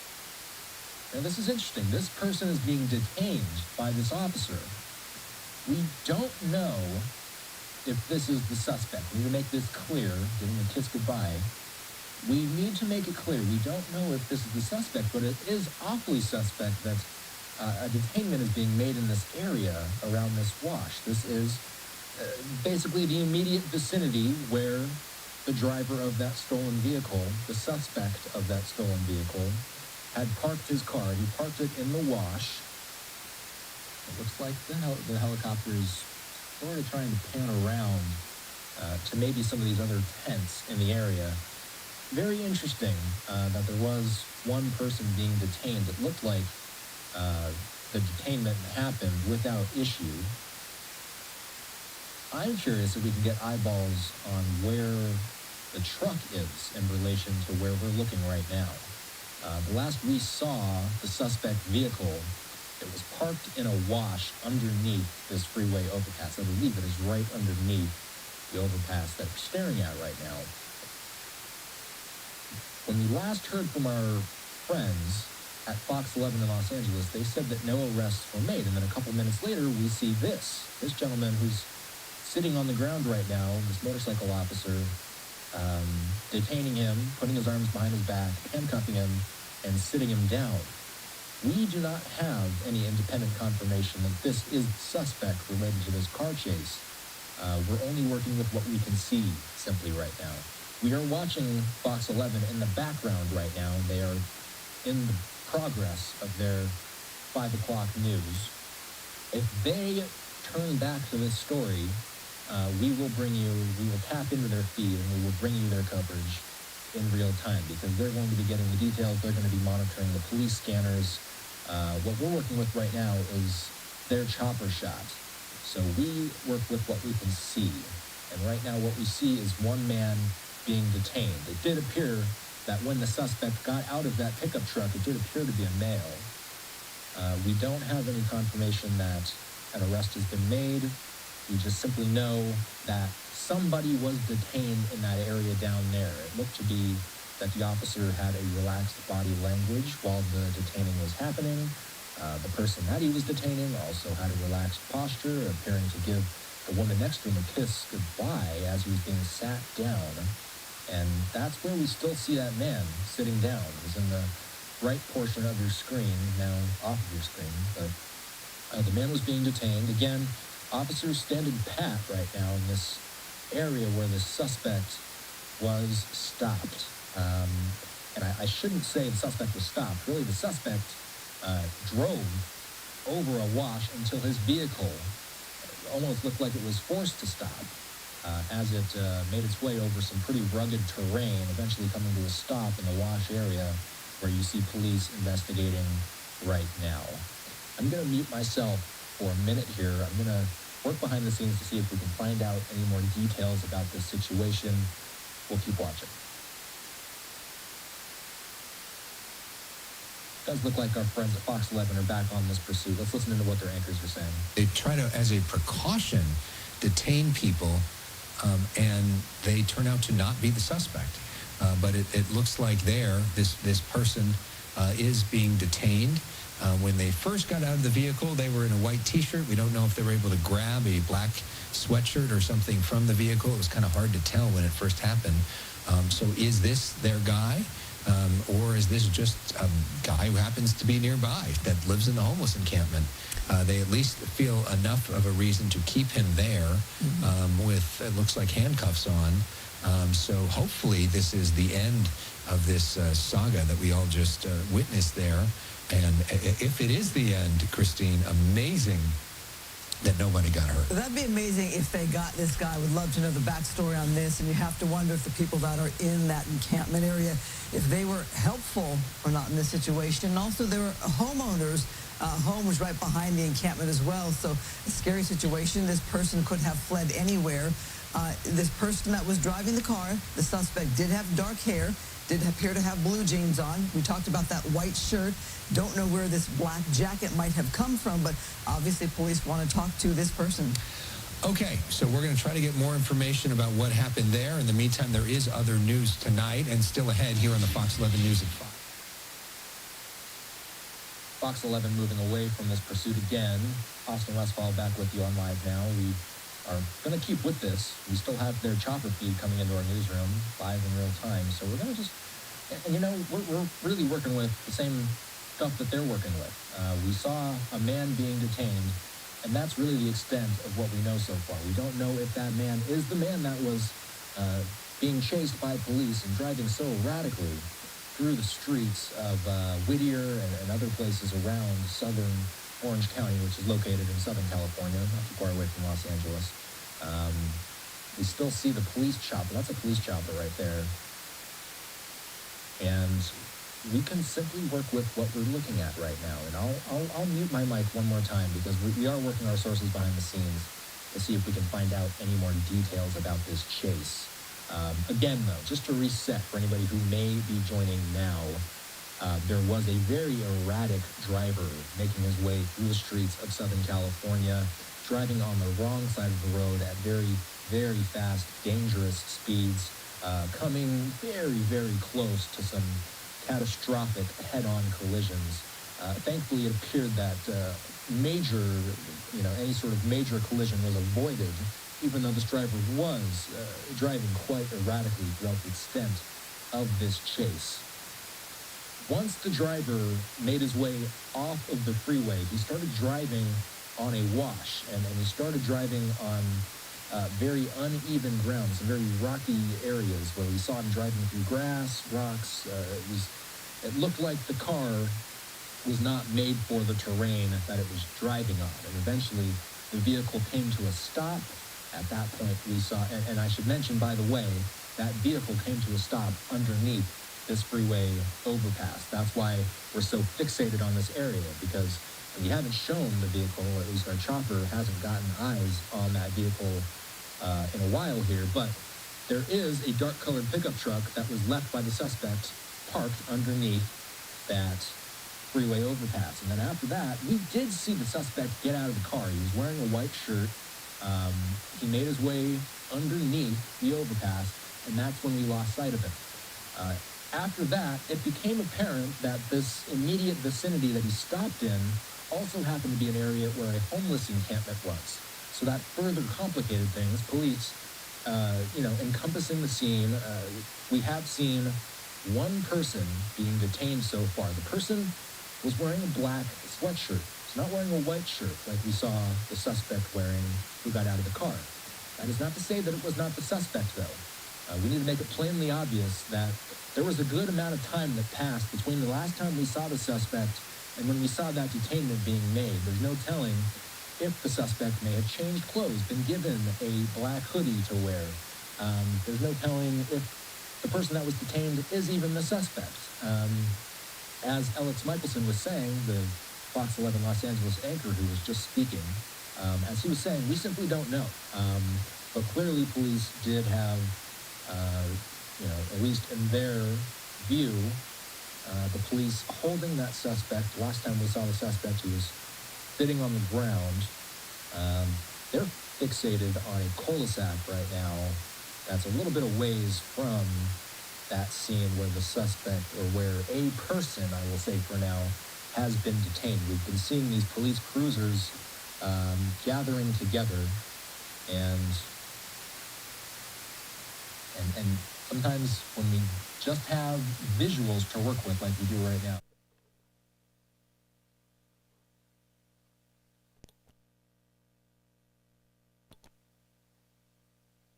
or where a person, I will say for now, has been detained. We've been seeing these police cruisers gathering together, and sometimes when we just have visuals to work with like we do right now, we just have to analyze sometimes the body language that these officers have. Is it more relaxed? From what I can tell, most of their body language appears to be relaxed.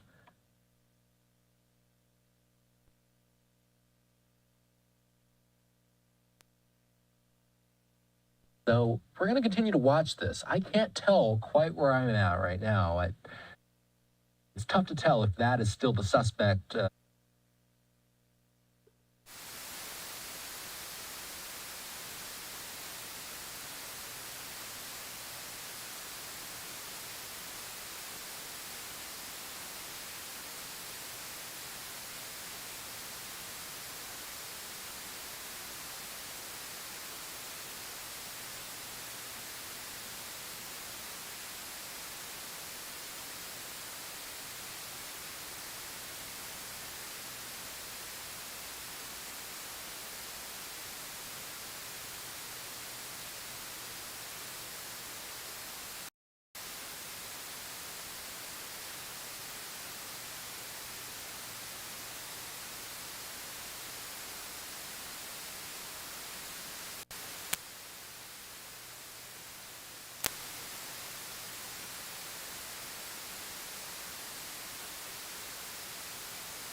Looking at like the fundamental.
right to your door.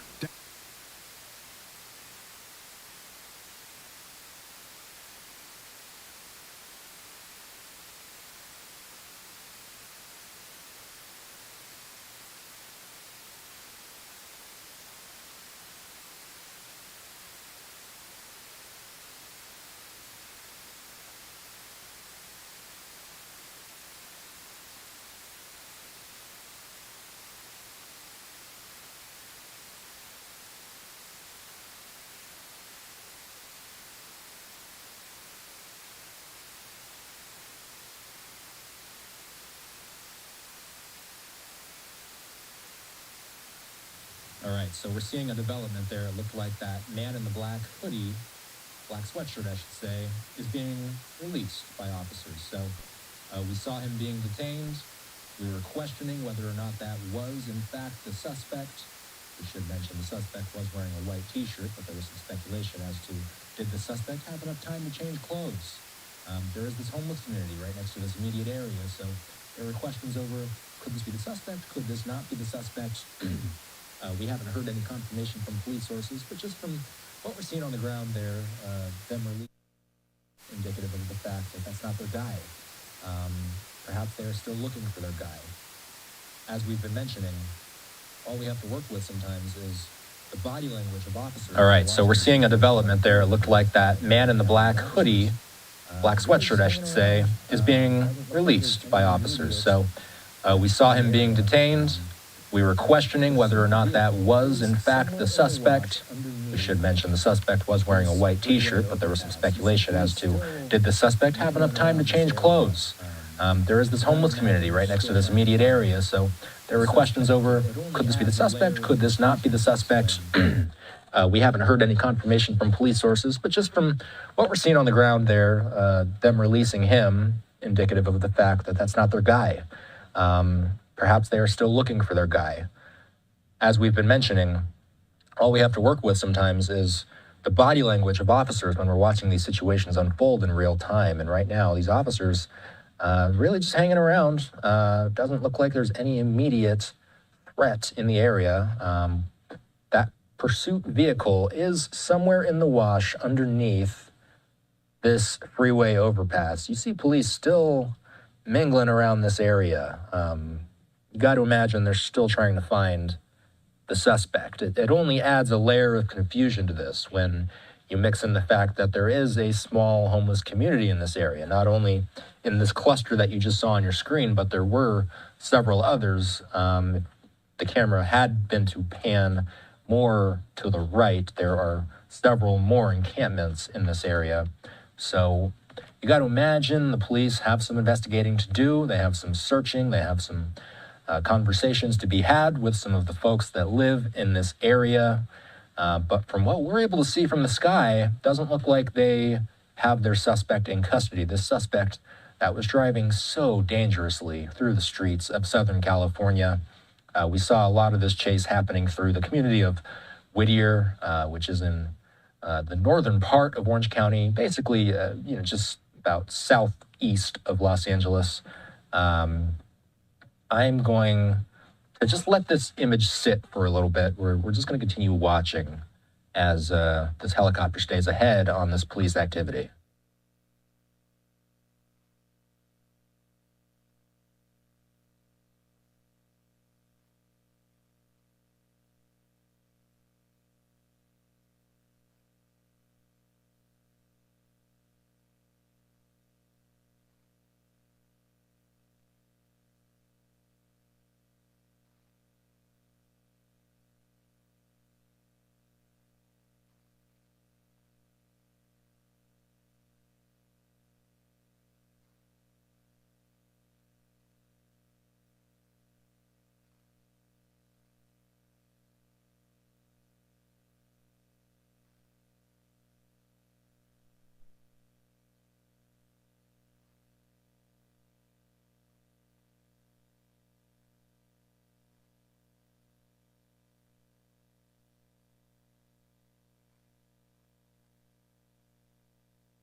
Austin Westfall here with Live Now. It looks like Fox 11 Los Angeles is covering this chase again. Let's listen to what their anchors are saying. With police, that they had the person who did the pursuit. Police were there, but usually you see a lot of officers around, or they might have gotten the suspect out of the area, and that person did not get moved. So there you have it. The search is still on for this pursuit suspect. Keeping a watch on that. Developing news on those graffiti-ridden skyscrapers, the abandoned Oceanwide Plaza development, a $1 billion luxury project. All right, and as they move off of that, we still have the live feed coming in, so let's stay above it. We're still gathering details on our side, but you said the search is still on. As you heard, the search is still on. We are hearing from our friends at Fox 11 Los Angeles. This was a pursuit for a stolen vehicle suspect.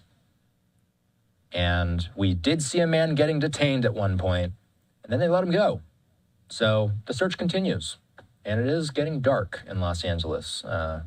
Maybe it's a good thing that this ended as early as it did. I mean, a lot of this chase was taking place during rush hour traffic, but as you can see, the traffic persists for hours on a Friday night around this time in Los Angeles. I'm going to keep this shot up. I'm going to mute my mic. But we'll keep this image up as long as it's coming in for the immediate moment, just in case we see any police activity. We'll keep this up.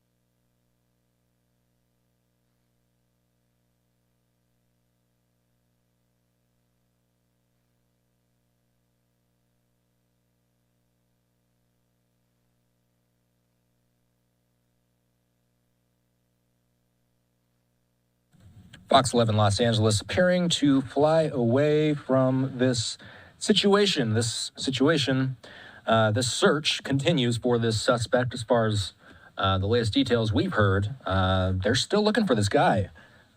He made his way underneath a freeway overpass, and then we never saw him again. And as you can see, Sky Fox making its way away from the crime scene as the sun sets in Los Angeles. The sun is also setting on our live coverage here on Live Now for the night. I am going to send it to our overnight playlist for the night.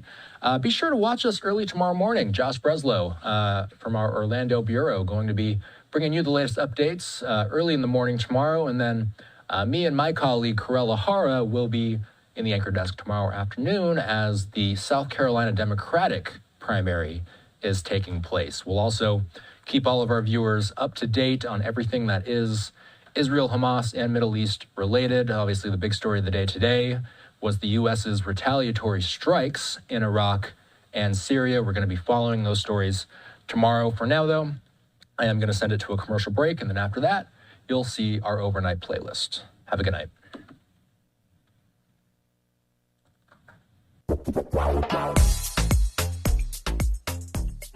Hey, I'm Heather Sullivan with Sullivan Smart Sense. Okay, we all know you can save money at the grocery store buying generic or store brands, but did you know you could save an average of 40%? CNET compared prices on 20 items and cut the bill from $125 to $75, and that's savings that can add up.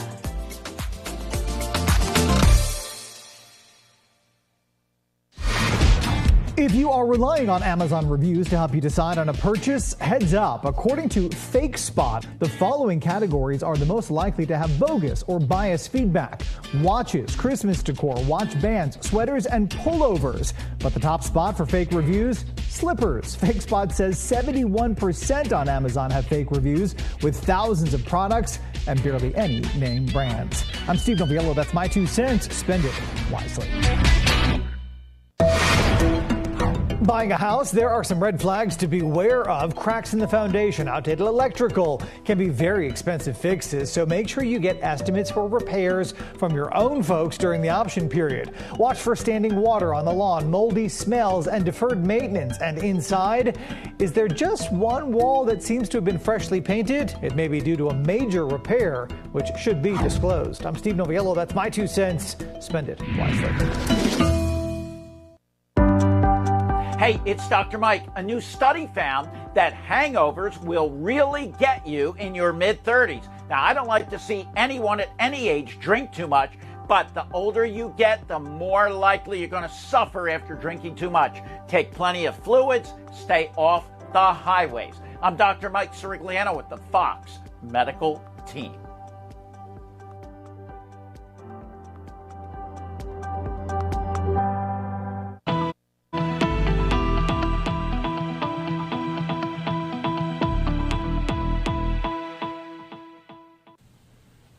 Where 2 individuals were killed because of that moron. Now, I want to make something right off the bat abundantly clear, because here in a minute we're going to show you the video of the woman stealing the vehicle. My deputy did absolutely nothing wrong. I'm going to make that clear before you start asking me questions. In our world of today, we spend 95% of our time dealing with 5% of a community. And of that 5%, it is the 1%ers, like you're about to see, that are the true problem out here. And we'll get into a little more in-depth into that here in a minute. So, Jonathan, you want to go ahead and turn it on?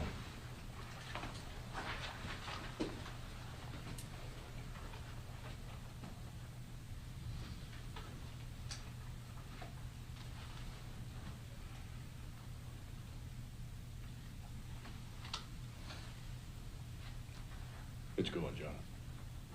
It's going? No, it's up.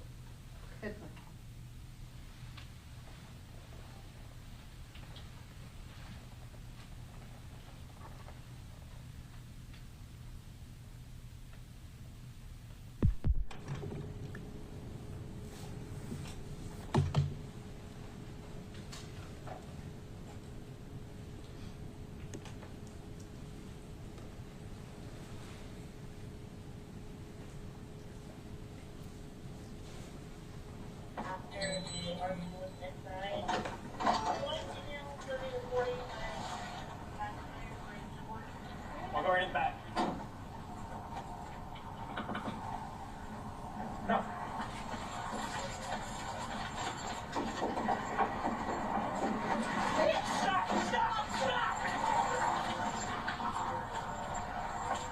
Okay, she just got in my car. It's about.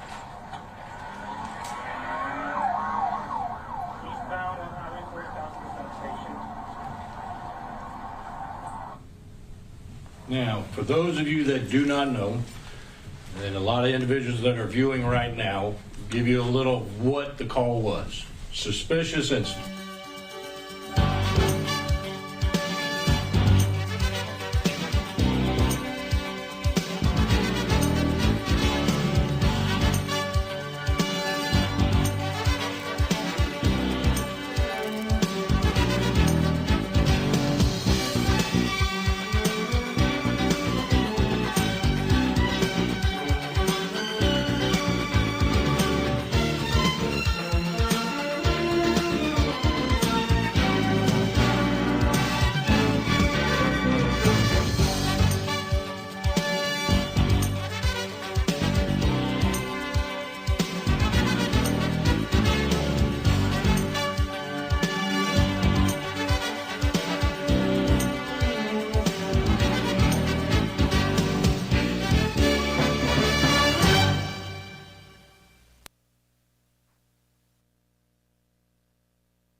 about how we're not going to strike Iran. I don't think you should start at the top of an escalation ladder in order to restore deterrence, like some are talking.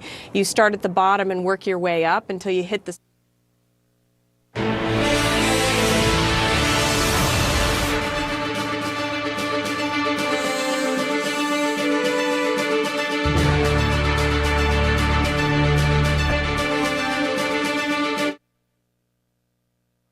strikes on shipping in the Red Sea, and now it appears on Iranian-backed militias trying to stop attacks on U.S. service members in the region. Yeah, well, I think for a little while, this is going to probably go on for, days, maybe weeks. And I think our expectation, too, is when you talk about reestablishing deterrence, it might be hard to turn it off 100% because there are a lot of these groups, small groups. There is the ability of Iran to put the lid on this, but it may not be perfect, especially in the beginning. The Houthis, I think, are much, much harder to establish deterrence for, because they are gaining from these attacks. Yeah, certainly prominence and some support on the Arab Street we were talking about earlier in the program. Beth Sanner, thanks so much for joining. Thanks, Jim. Just ahead, another major headline at home this evening. New developments in 3 of the 4 trials facing the former president.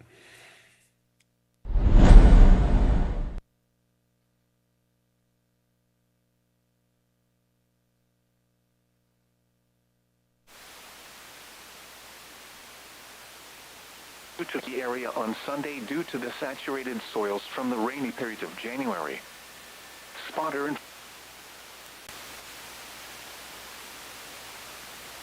time is 8:52 p.m. Eastern Standard Time. The following reports of weather, temperature, and wind were taken at 8 p.m. Atlanta, it was clear. 59 degrees, freeze, dew point 39, relative humidity 47%. Wind northwest at 6 miles an hour. Pressure was 29.92 inches and steady. Around Atlanta, Chamblee, it was clear, 55 degrees, wind northwest at 3 miles an hour. Marietta, it was clear, 54 degrees, wind west at 7 miles an hour. Mableton, it was clear, 55 degrees, wind south at 3 miles an hour.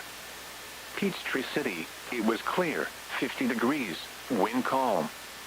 Lawrenceville, it was clear, 58 degrees, wind west at 3 miles an hour. Kennesaw, it was clear, 51 degrees, wind calm. Elsewhere around the region, Athens, it was clear, 57 degrees, wind west at 3 miles an hour. Gainesville, it was clear, 57 degrees, wind west at 6 miles an hour. Macon, it was clear, 54 degrees, wind west at 5 miles an hour. Columbus, it was clear, 58 degrees, wind calm. Birmingham, it was partly cloudy, 52 degrees, wind calm. Rome, it was clear, 53 degrees, wind calm. Chattanooga, it was clear, 53 degrees, wind calm. Asheville, it was clear, 51 degrees, wind northwest at 5 miles an hour. Augusta, it was clear, 49 degrees, wind calm.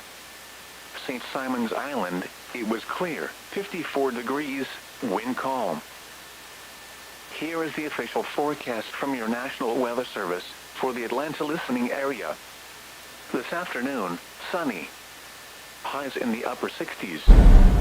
Important developments in 3 of the 4 trials facing former President Trump, if you're keeping track. First, the special counsel's classified documents case. In a new court filing, Jack Smith's team fights back against what they say are false claims by the Trump team about exactly how the case began. For instance, saying he did not have a security clearance after leaving the White House, contrary to what Trump has claimed. Also today, in the election subversion case, Trump advisors tell CNN he will continue to push for delays after a federal judge postponed the March 4th trial date because of ongoing appeals regarding Trump's claim of wide presidential immunity. And The third one, in the Georgia election interference case, prosecutor Fani Willis admitted in a filing to having a personal relationship with the man she appointed to oversee the trial against the former president and 18 others. 3 of the defendants, including Trump, are demanding the case now be dismissed because of that relationship. Quoting Willis,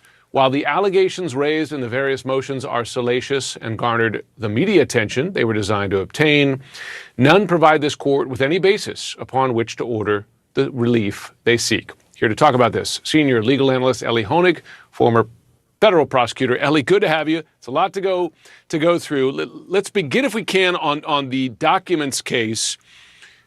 His team says, Smith's team, there's no evidence Trump even had a security clearance after he left office, despite the attorney's claim. What does that mean for this case? So, Jim, Trump's team had been making noises about raising a defense that he somehow maintained a high-level security clearance after he left the presidency. And Jack Smith's team today put in a very straightforward and forceful response. They said, A, he did not have a security clearance. We looked everywhere. And B, even if he did, that doesn't let him take possession of those documents and take them home. So I think Jack Smith's team has really put that defense to bed. Okay, other development, Judge Chutkin, she did what we expected her to do, that this March date was just not going to happen with the continued delay on this decision about immunity. So I wonder, what do you believe is behind this, the delay at the appeals court level of answering this key question about whether the president had virtually unlimited immunity? What does it signal to you, that it hasn't come as quickly as anybody expected? Yeah, Judge Chutkin had to acknowledge what she did today. This trial is simply not going to start on March 4th because, as you say, this appeal issue about immunity has now been pending for nearly 2 months. It's taking longer for the D.C. Circuit to rule than I think anyone expected. And what that tells me, this is a 3-judge panel, is that there's some disagreement within the panel. It may be that we see a 2-to-1 split decision. We may still see a 3-to-0 decision. But the fact that it's taking this long tells me that they're having to work through some level of disagreement. I think Trump's still going to lose this case, but it may not be as quickly and as cleanly as we expected. Very quickly on Fani Willis, should she recuse herself and step down after all this? Absolutely. I think if she doesn't do it voluntarily, there's a good chance the judge forces her to do it. I read her response today. It doesn't, in my mind, answer the key questions, not about the relationship. It doesn't matter to me if they're having a romantic relationship or just some other relationship, but about the flow of money, the potential conflict of interest, and her, I believe, wildly improper statements that she's made publicly that are going to prejudice the jury pool here. I think she should step aside, and if she doesn't, I think there's a good chance the judge forces it. We'll be watching all 3 of those. Ellie Honig, thanks so much. All right, Jim, thanks. And we'll be right back.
CNN's coverage continues. I'm Jim Sciutto. The Source with Caitlin Collins starts now.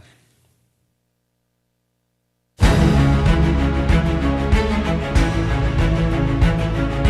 Caitlin Collins, and this is The Source. We start with breaking news as the U.S. retaliation for the deaths of 3 American soldiers is underway tonight.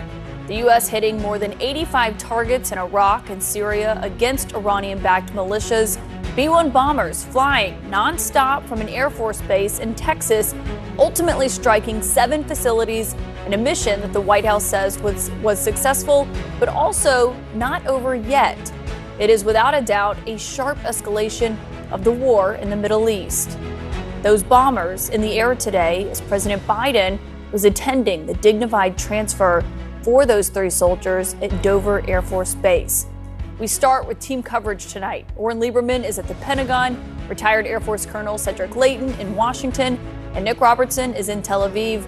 Oren, let me start with you because obviously we are hearing from the Pentagon confirming these strikes, laying out their rationale. What's the latest that you're learning tonight? The U.S. carrying out strikes across 7 different locations in Iraq and Syria, to be more precise. 4 in Syria, 3 in Iraq, going after not specifically Iran. The U.S. didn't strike directly in Iran in this case, but going after Iranian-backed militias and Iran's Islamic Revolutionary Guard Corps Quds Force, the elite part of the IRGC, trying to send a message not only to Iran but also to these militias that the attacks on the U.S. forces in the region have gone way too far, including especially that attack that killed 3 U.S. service members and wounded scores more in Jordan on Sunday. The response now beginning to play out, coming through 5 days later as the U.S. carries out strikes on 85 targets, including not only weapons, and the U.S. saying there were secondary explosions at some of these facilities indicating weapons were hit, but also command and control centers, intelligence centers, and much, much more. This is at least an order of magnitude larger than the strikes we've seen the U.S. take in Iraq and Syria over the course of the past few months. It's also, I should note, the first time we have seen the U.S. strike both countries at the same time, with very much the possibility of more expected, perhaps in the coming days. President Joe Biden strongly suggested this was just the beginning, and Defense Secretary Lloyd Austin put it even more bluntly. In a statement after the strikes, he said, "This is the start of our response." The president has directed additional actions to hold the IRGC and affiliated militias accountable for their attacks on U.S. and coalition forces. These will unfold at times and places of our choosing. Austin very much saying there will be more here, and we will wait to see how that looks, how that unfolds. But this a very strong first message, not only in the target and the amount of strikes here, but also in the platforms used.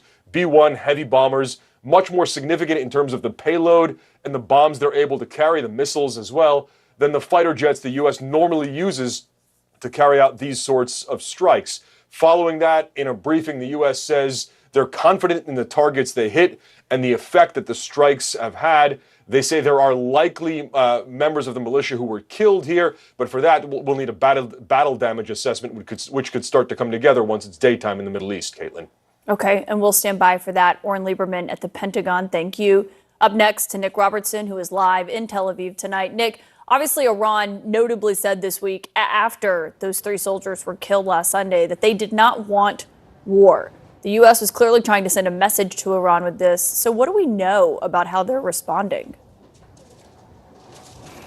Well, we don't have any indication from the Iranians per se yet. However, I think it's worth noting as well that the president of Iran also said in that same statement that they would deal with bullies authoritatively and with strength. So I think the indication is that the Iranians will choose to hit back through their proxies, undoubtedly. Indeed, one of those proxies this evening, just minutes before the strikes took place, Kataib Hezbollah in Iraq said that they were waiting for orders. Their orders, clearly the implication seems to be that they're waiting for their orders from Iran. They're an Iran-backed proxy. So that would be a reasonable conclusion. But we don't have anything from Iranian officials about this yet. But it's very clear that there have been strikes on some of these targets previously, not as devastating as the ones we've witnessed tonight. But what we have seen is these militias have plenty of people. They'll get more weapons.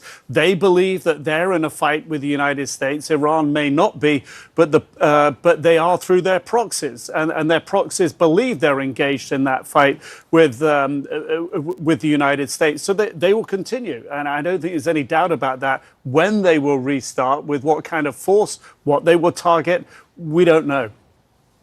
And that's the big question even the White House is waiting to see is how these deter if they slow them down. Nick Robertson in Tel Aviv will continue to check in with you. For more on how this retaliation went down, I want to bring in retired Air Force Colonel Cedric Leighton. And Colonel, obviously the Pentagon here, as you just heard from Oren in his report, talking about what they hit: command and control ops, intelligence centers, supply chain facilities, other of key locations.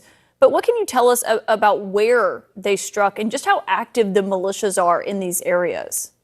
Yeah, absolutely, Caitlin. So one of the key things to think about here is where this actually happened. And this is the Euphrates River right here. It is in this valley in Syria that most of the attacks occurred. Right here, the border crossing at Al-Qaim between Iraq and Syria was also a place where the attacks occurred. And then the Euphrates continues into here. All of these areas are basically places where these militias operate. And they also operate in areas of western Iraq right here and some in the northwest, as well as in other parts of the country of Iraq. But because they're doing all of this, these areas become so important from a military standpoint, because what they're doing is they're taking out all of these different nodes, like you mentioned and Oren mentioned in his report, the command and control nodes, the logistics areas, all of that, because this is the main supply route for these militias to get the stuff that they need to do their work from Iran. And that's why these areas are so important from a military perspective. The B-1 bombers that flew all the way from Texas, I should know, it seems to be a kind of a show of force from the U.S. because obviously there's carriers in the region, but they use these B-1 bombers. It's a 6,000-mile nonstop flight. Can you just kind of walk us through how the U.S. carried this out? Yeah, so the B-1 bomber is an aircraft that is capable of flying nonstop with refueling, and it can do that to any point in the globe. So that makes it an important, really strategic asset for the United States. And these bombers have done missions like this before. The first time the B-1 flew in combat was actually in 1998 for Operation Desert Fox, which was also done here in the Middle East. But the key thing for this particular operation was they were able to fly nonstop from Dyess Air Force Base in Abilene, Texas, all the way to Syria and Iraq. And they were able to do this because they had the capabilities. And of course, they also have the weapons on board to do the kind of things that they need to do in order to really go after those 85 targets that were hit today. Colonel Cedric Leighton, glad to always have you here, but especially on a night like tonight. Thank you for that. Also joining me here is the retired four-star Navy Admiral William Fallon, who is the former head of U.S. Central Command. And it's great to have you here as well, Admiral, because when we look at this response, obviously it's sent as a message from the White House that they say is just the beginning. Do you think the first round sends a strong enough message in your view? Well, Caitlin, I think you've hit the nail on the head. It's the first round. This is the opening salvo of what I expect is going to go on for some time. And that message has already come out of the White House. In my view, there are really at least three different levels of activity.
capabilities.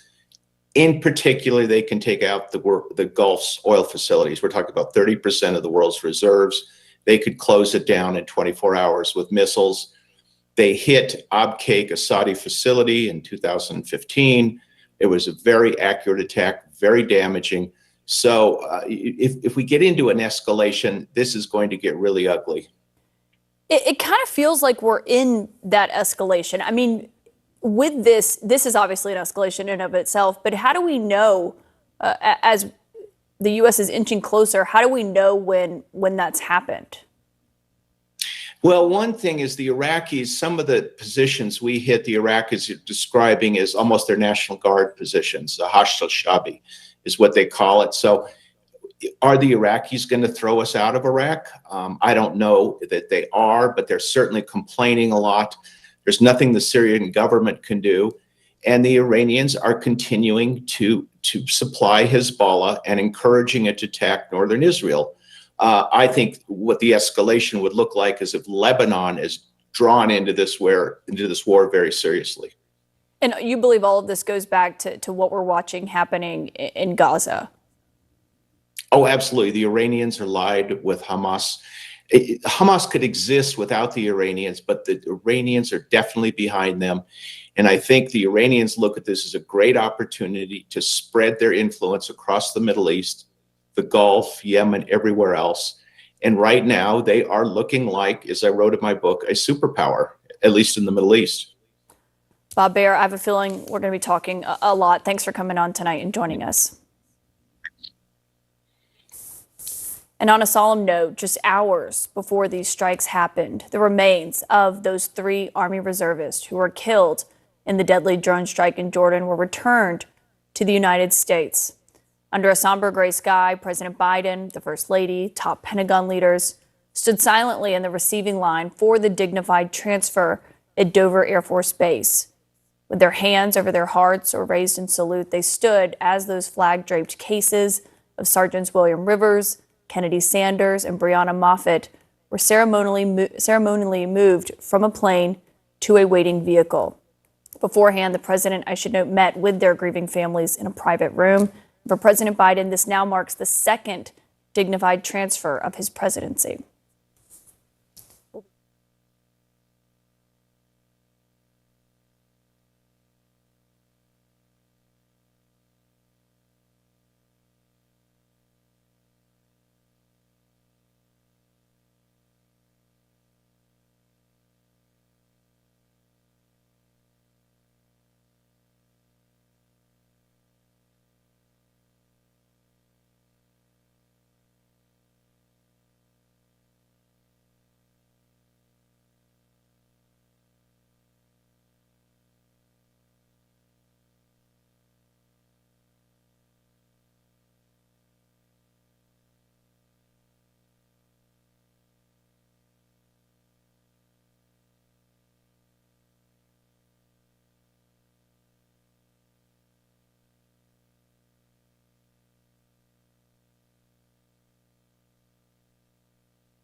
Around the region, Athens, it was clear, 57 degrees, wind west at 3 miles an hour. Gainesville, it was clear, 56 degrees, wind west at 6 miles an hour. Macon, it was clear, 49 degrees, wind west at 3 miles an hour. Columbus, it was clear, 54 degrees, wind calm. Birmingham, it was partly cloudy, 51 degrees, wind calm. Rome, it was clear, 49 degrees.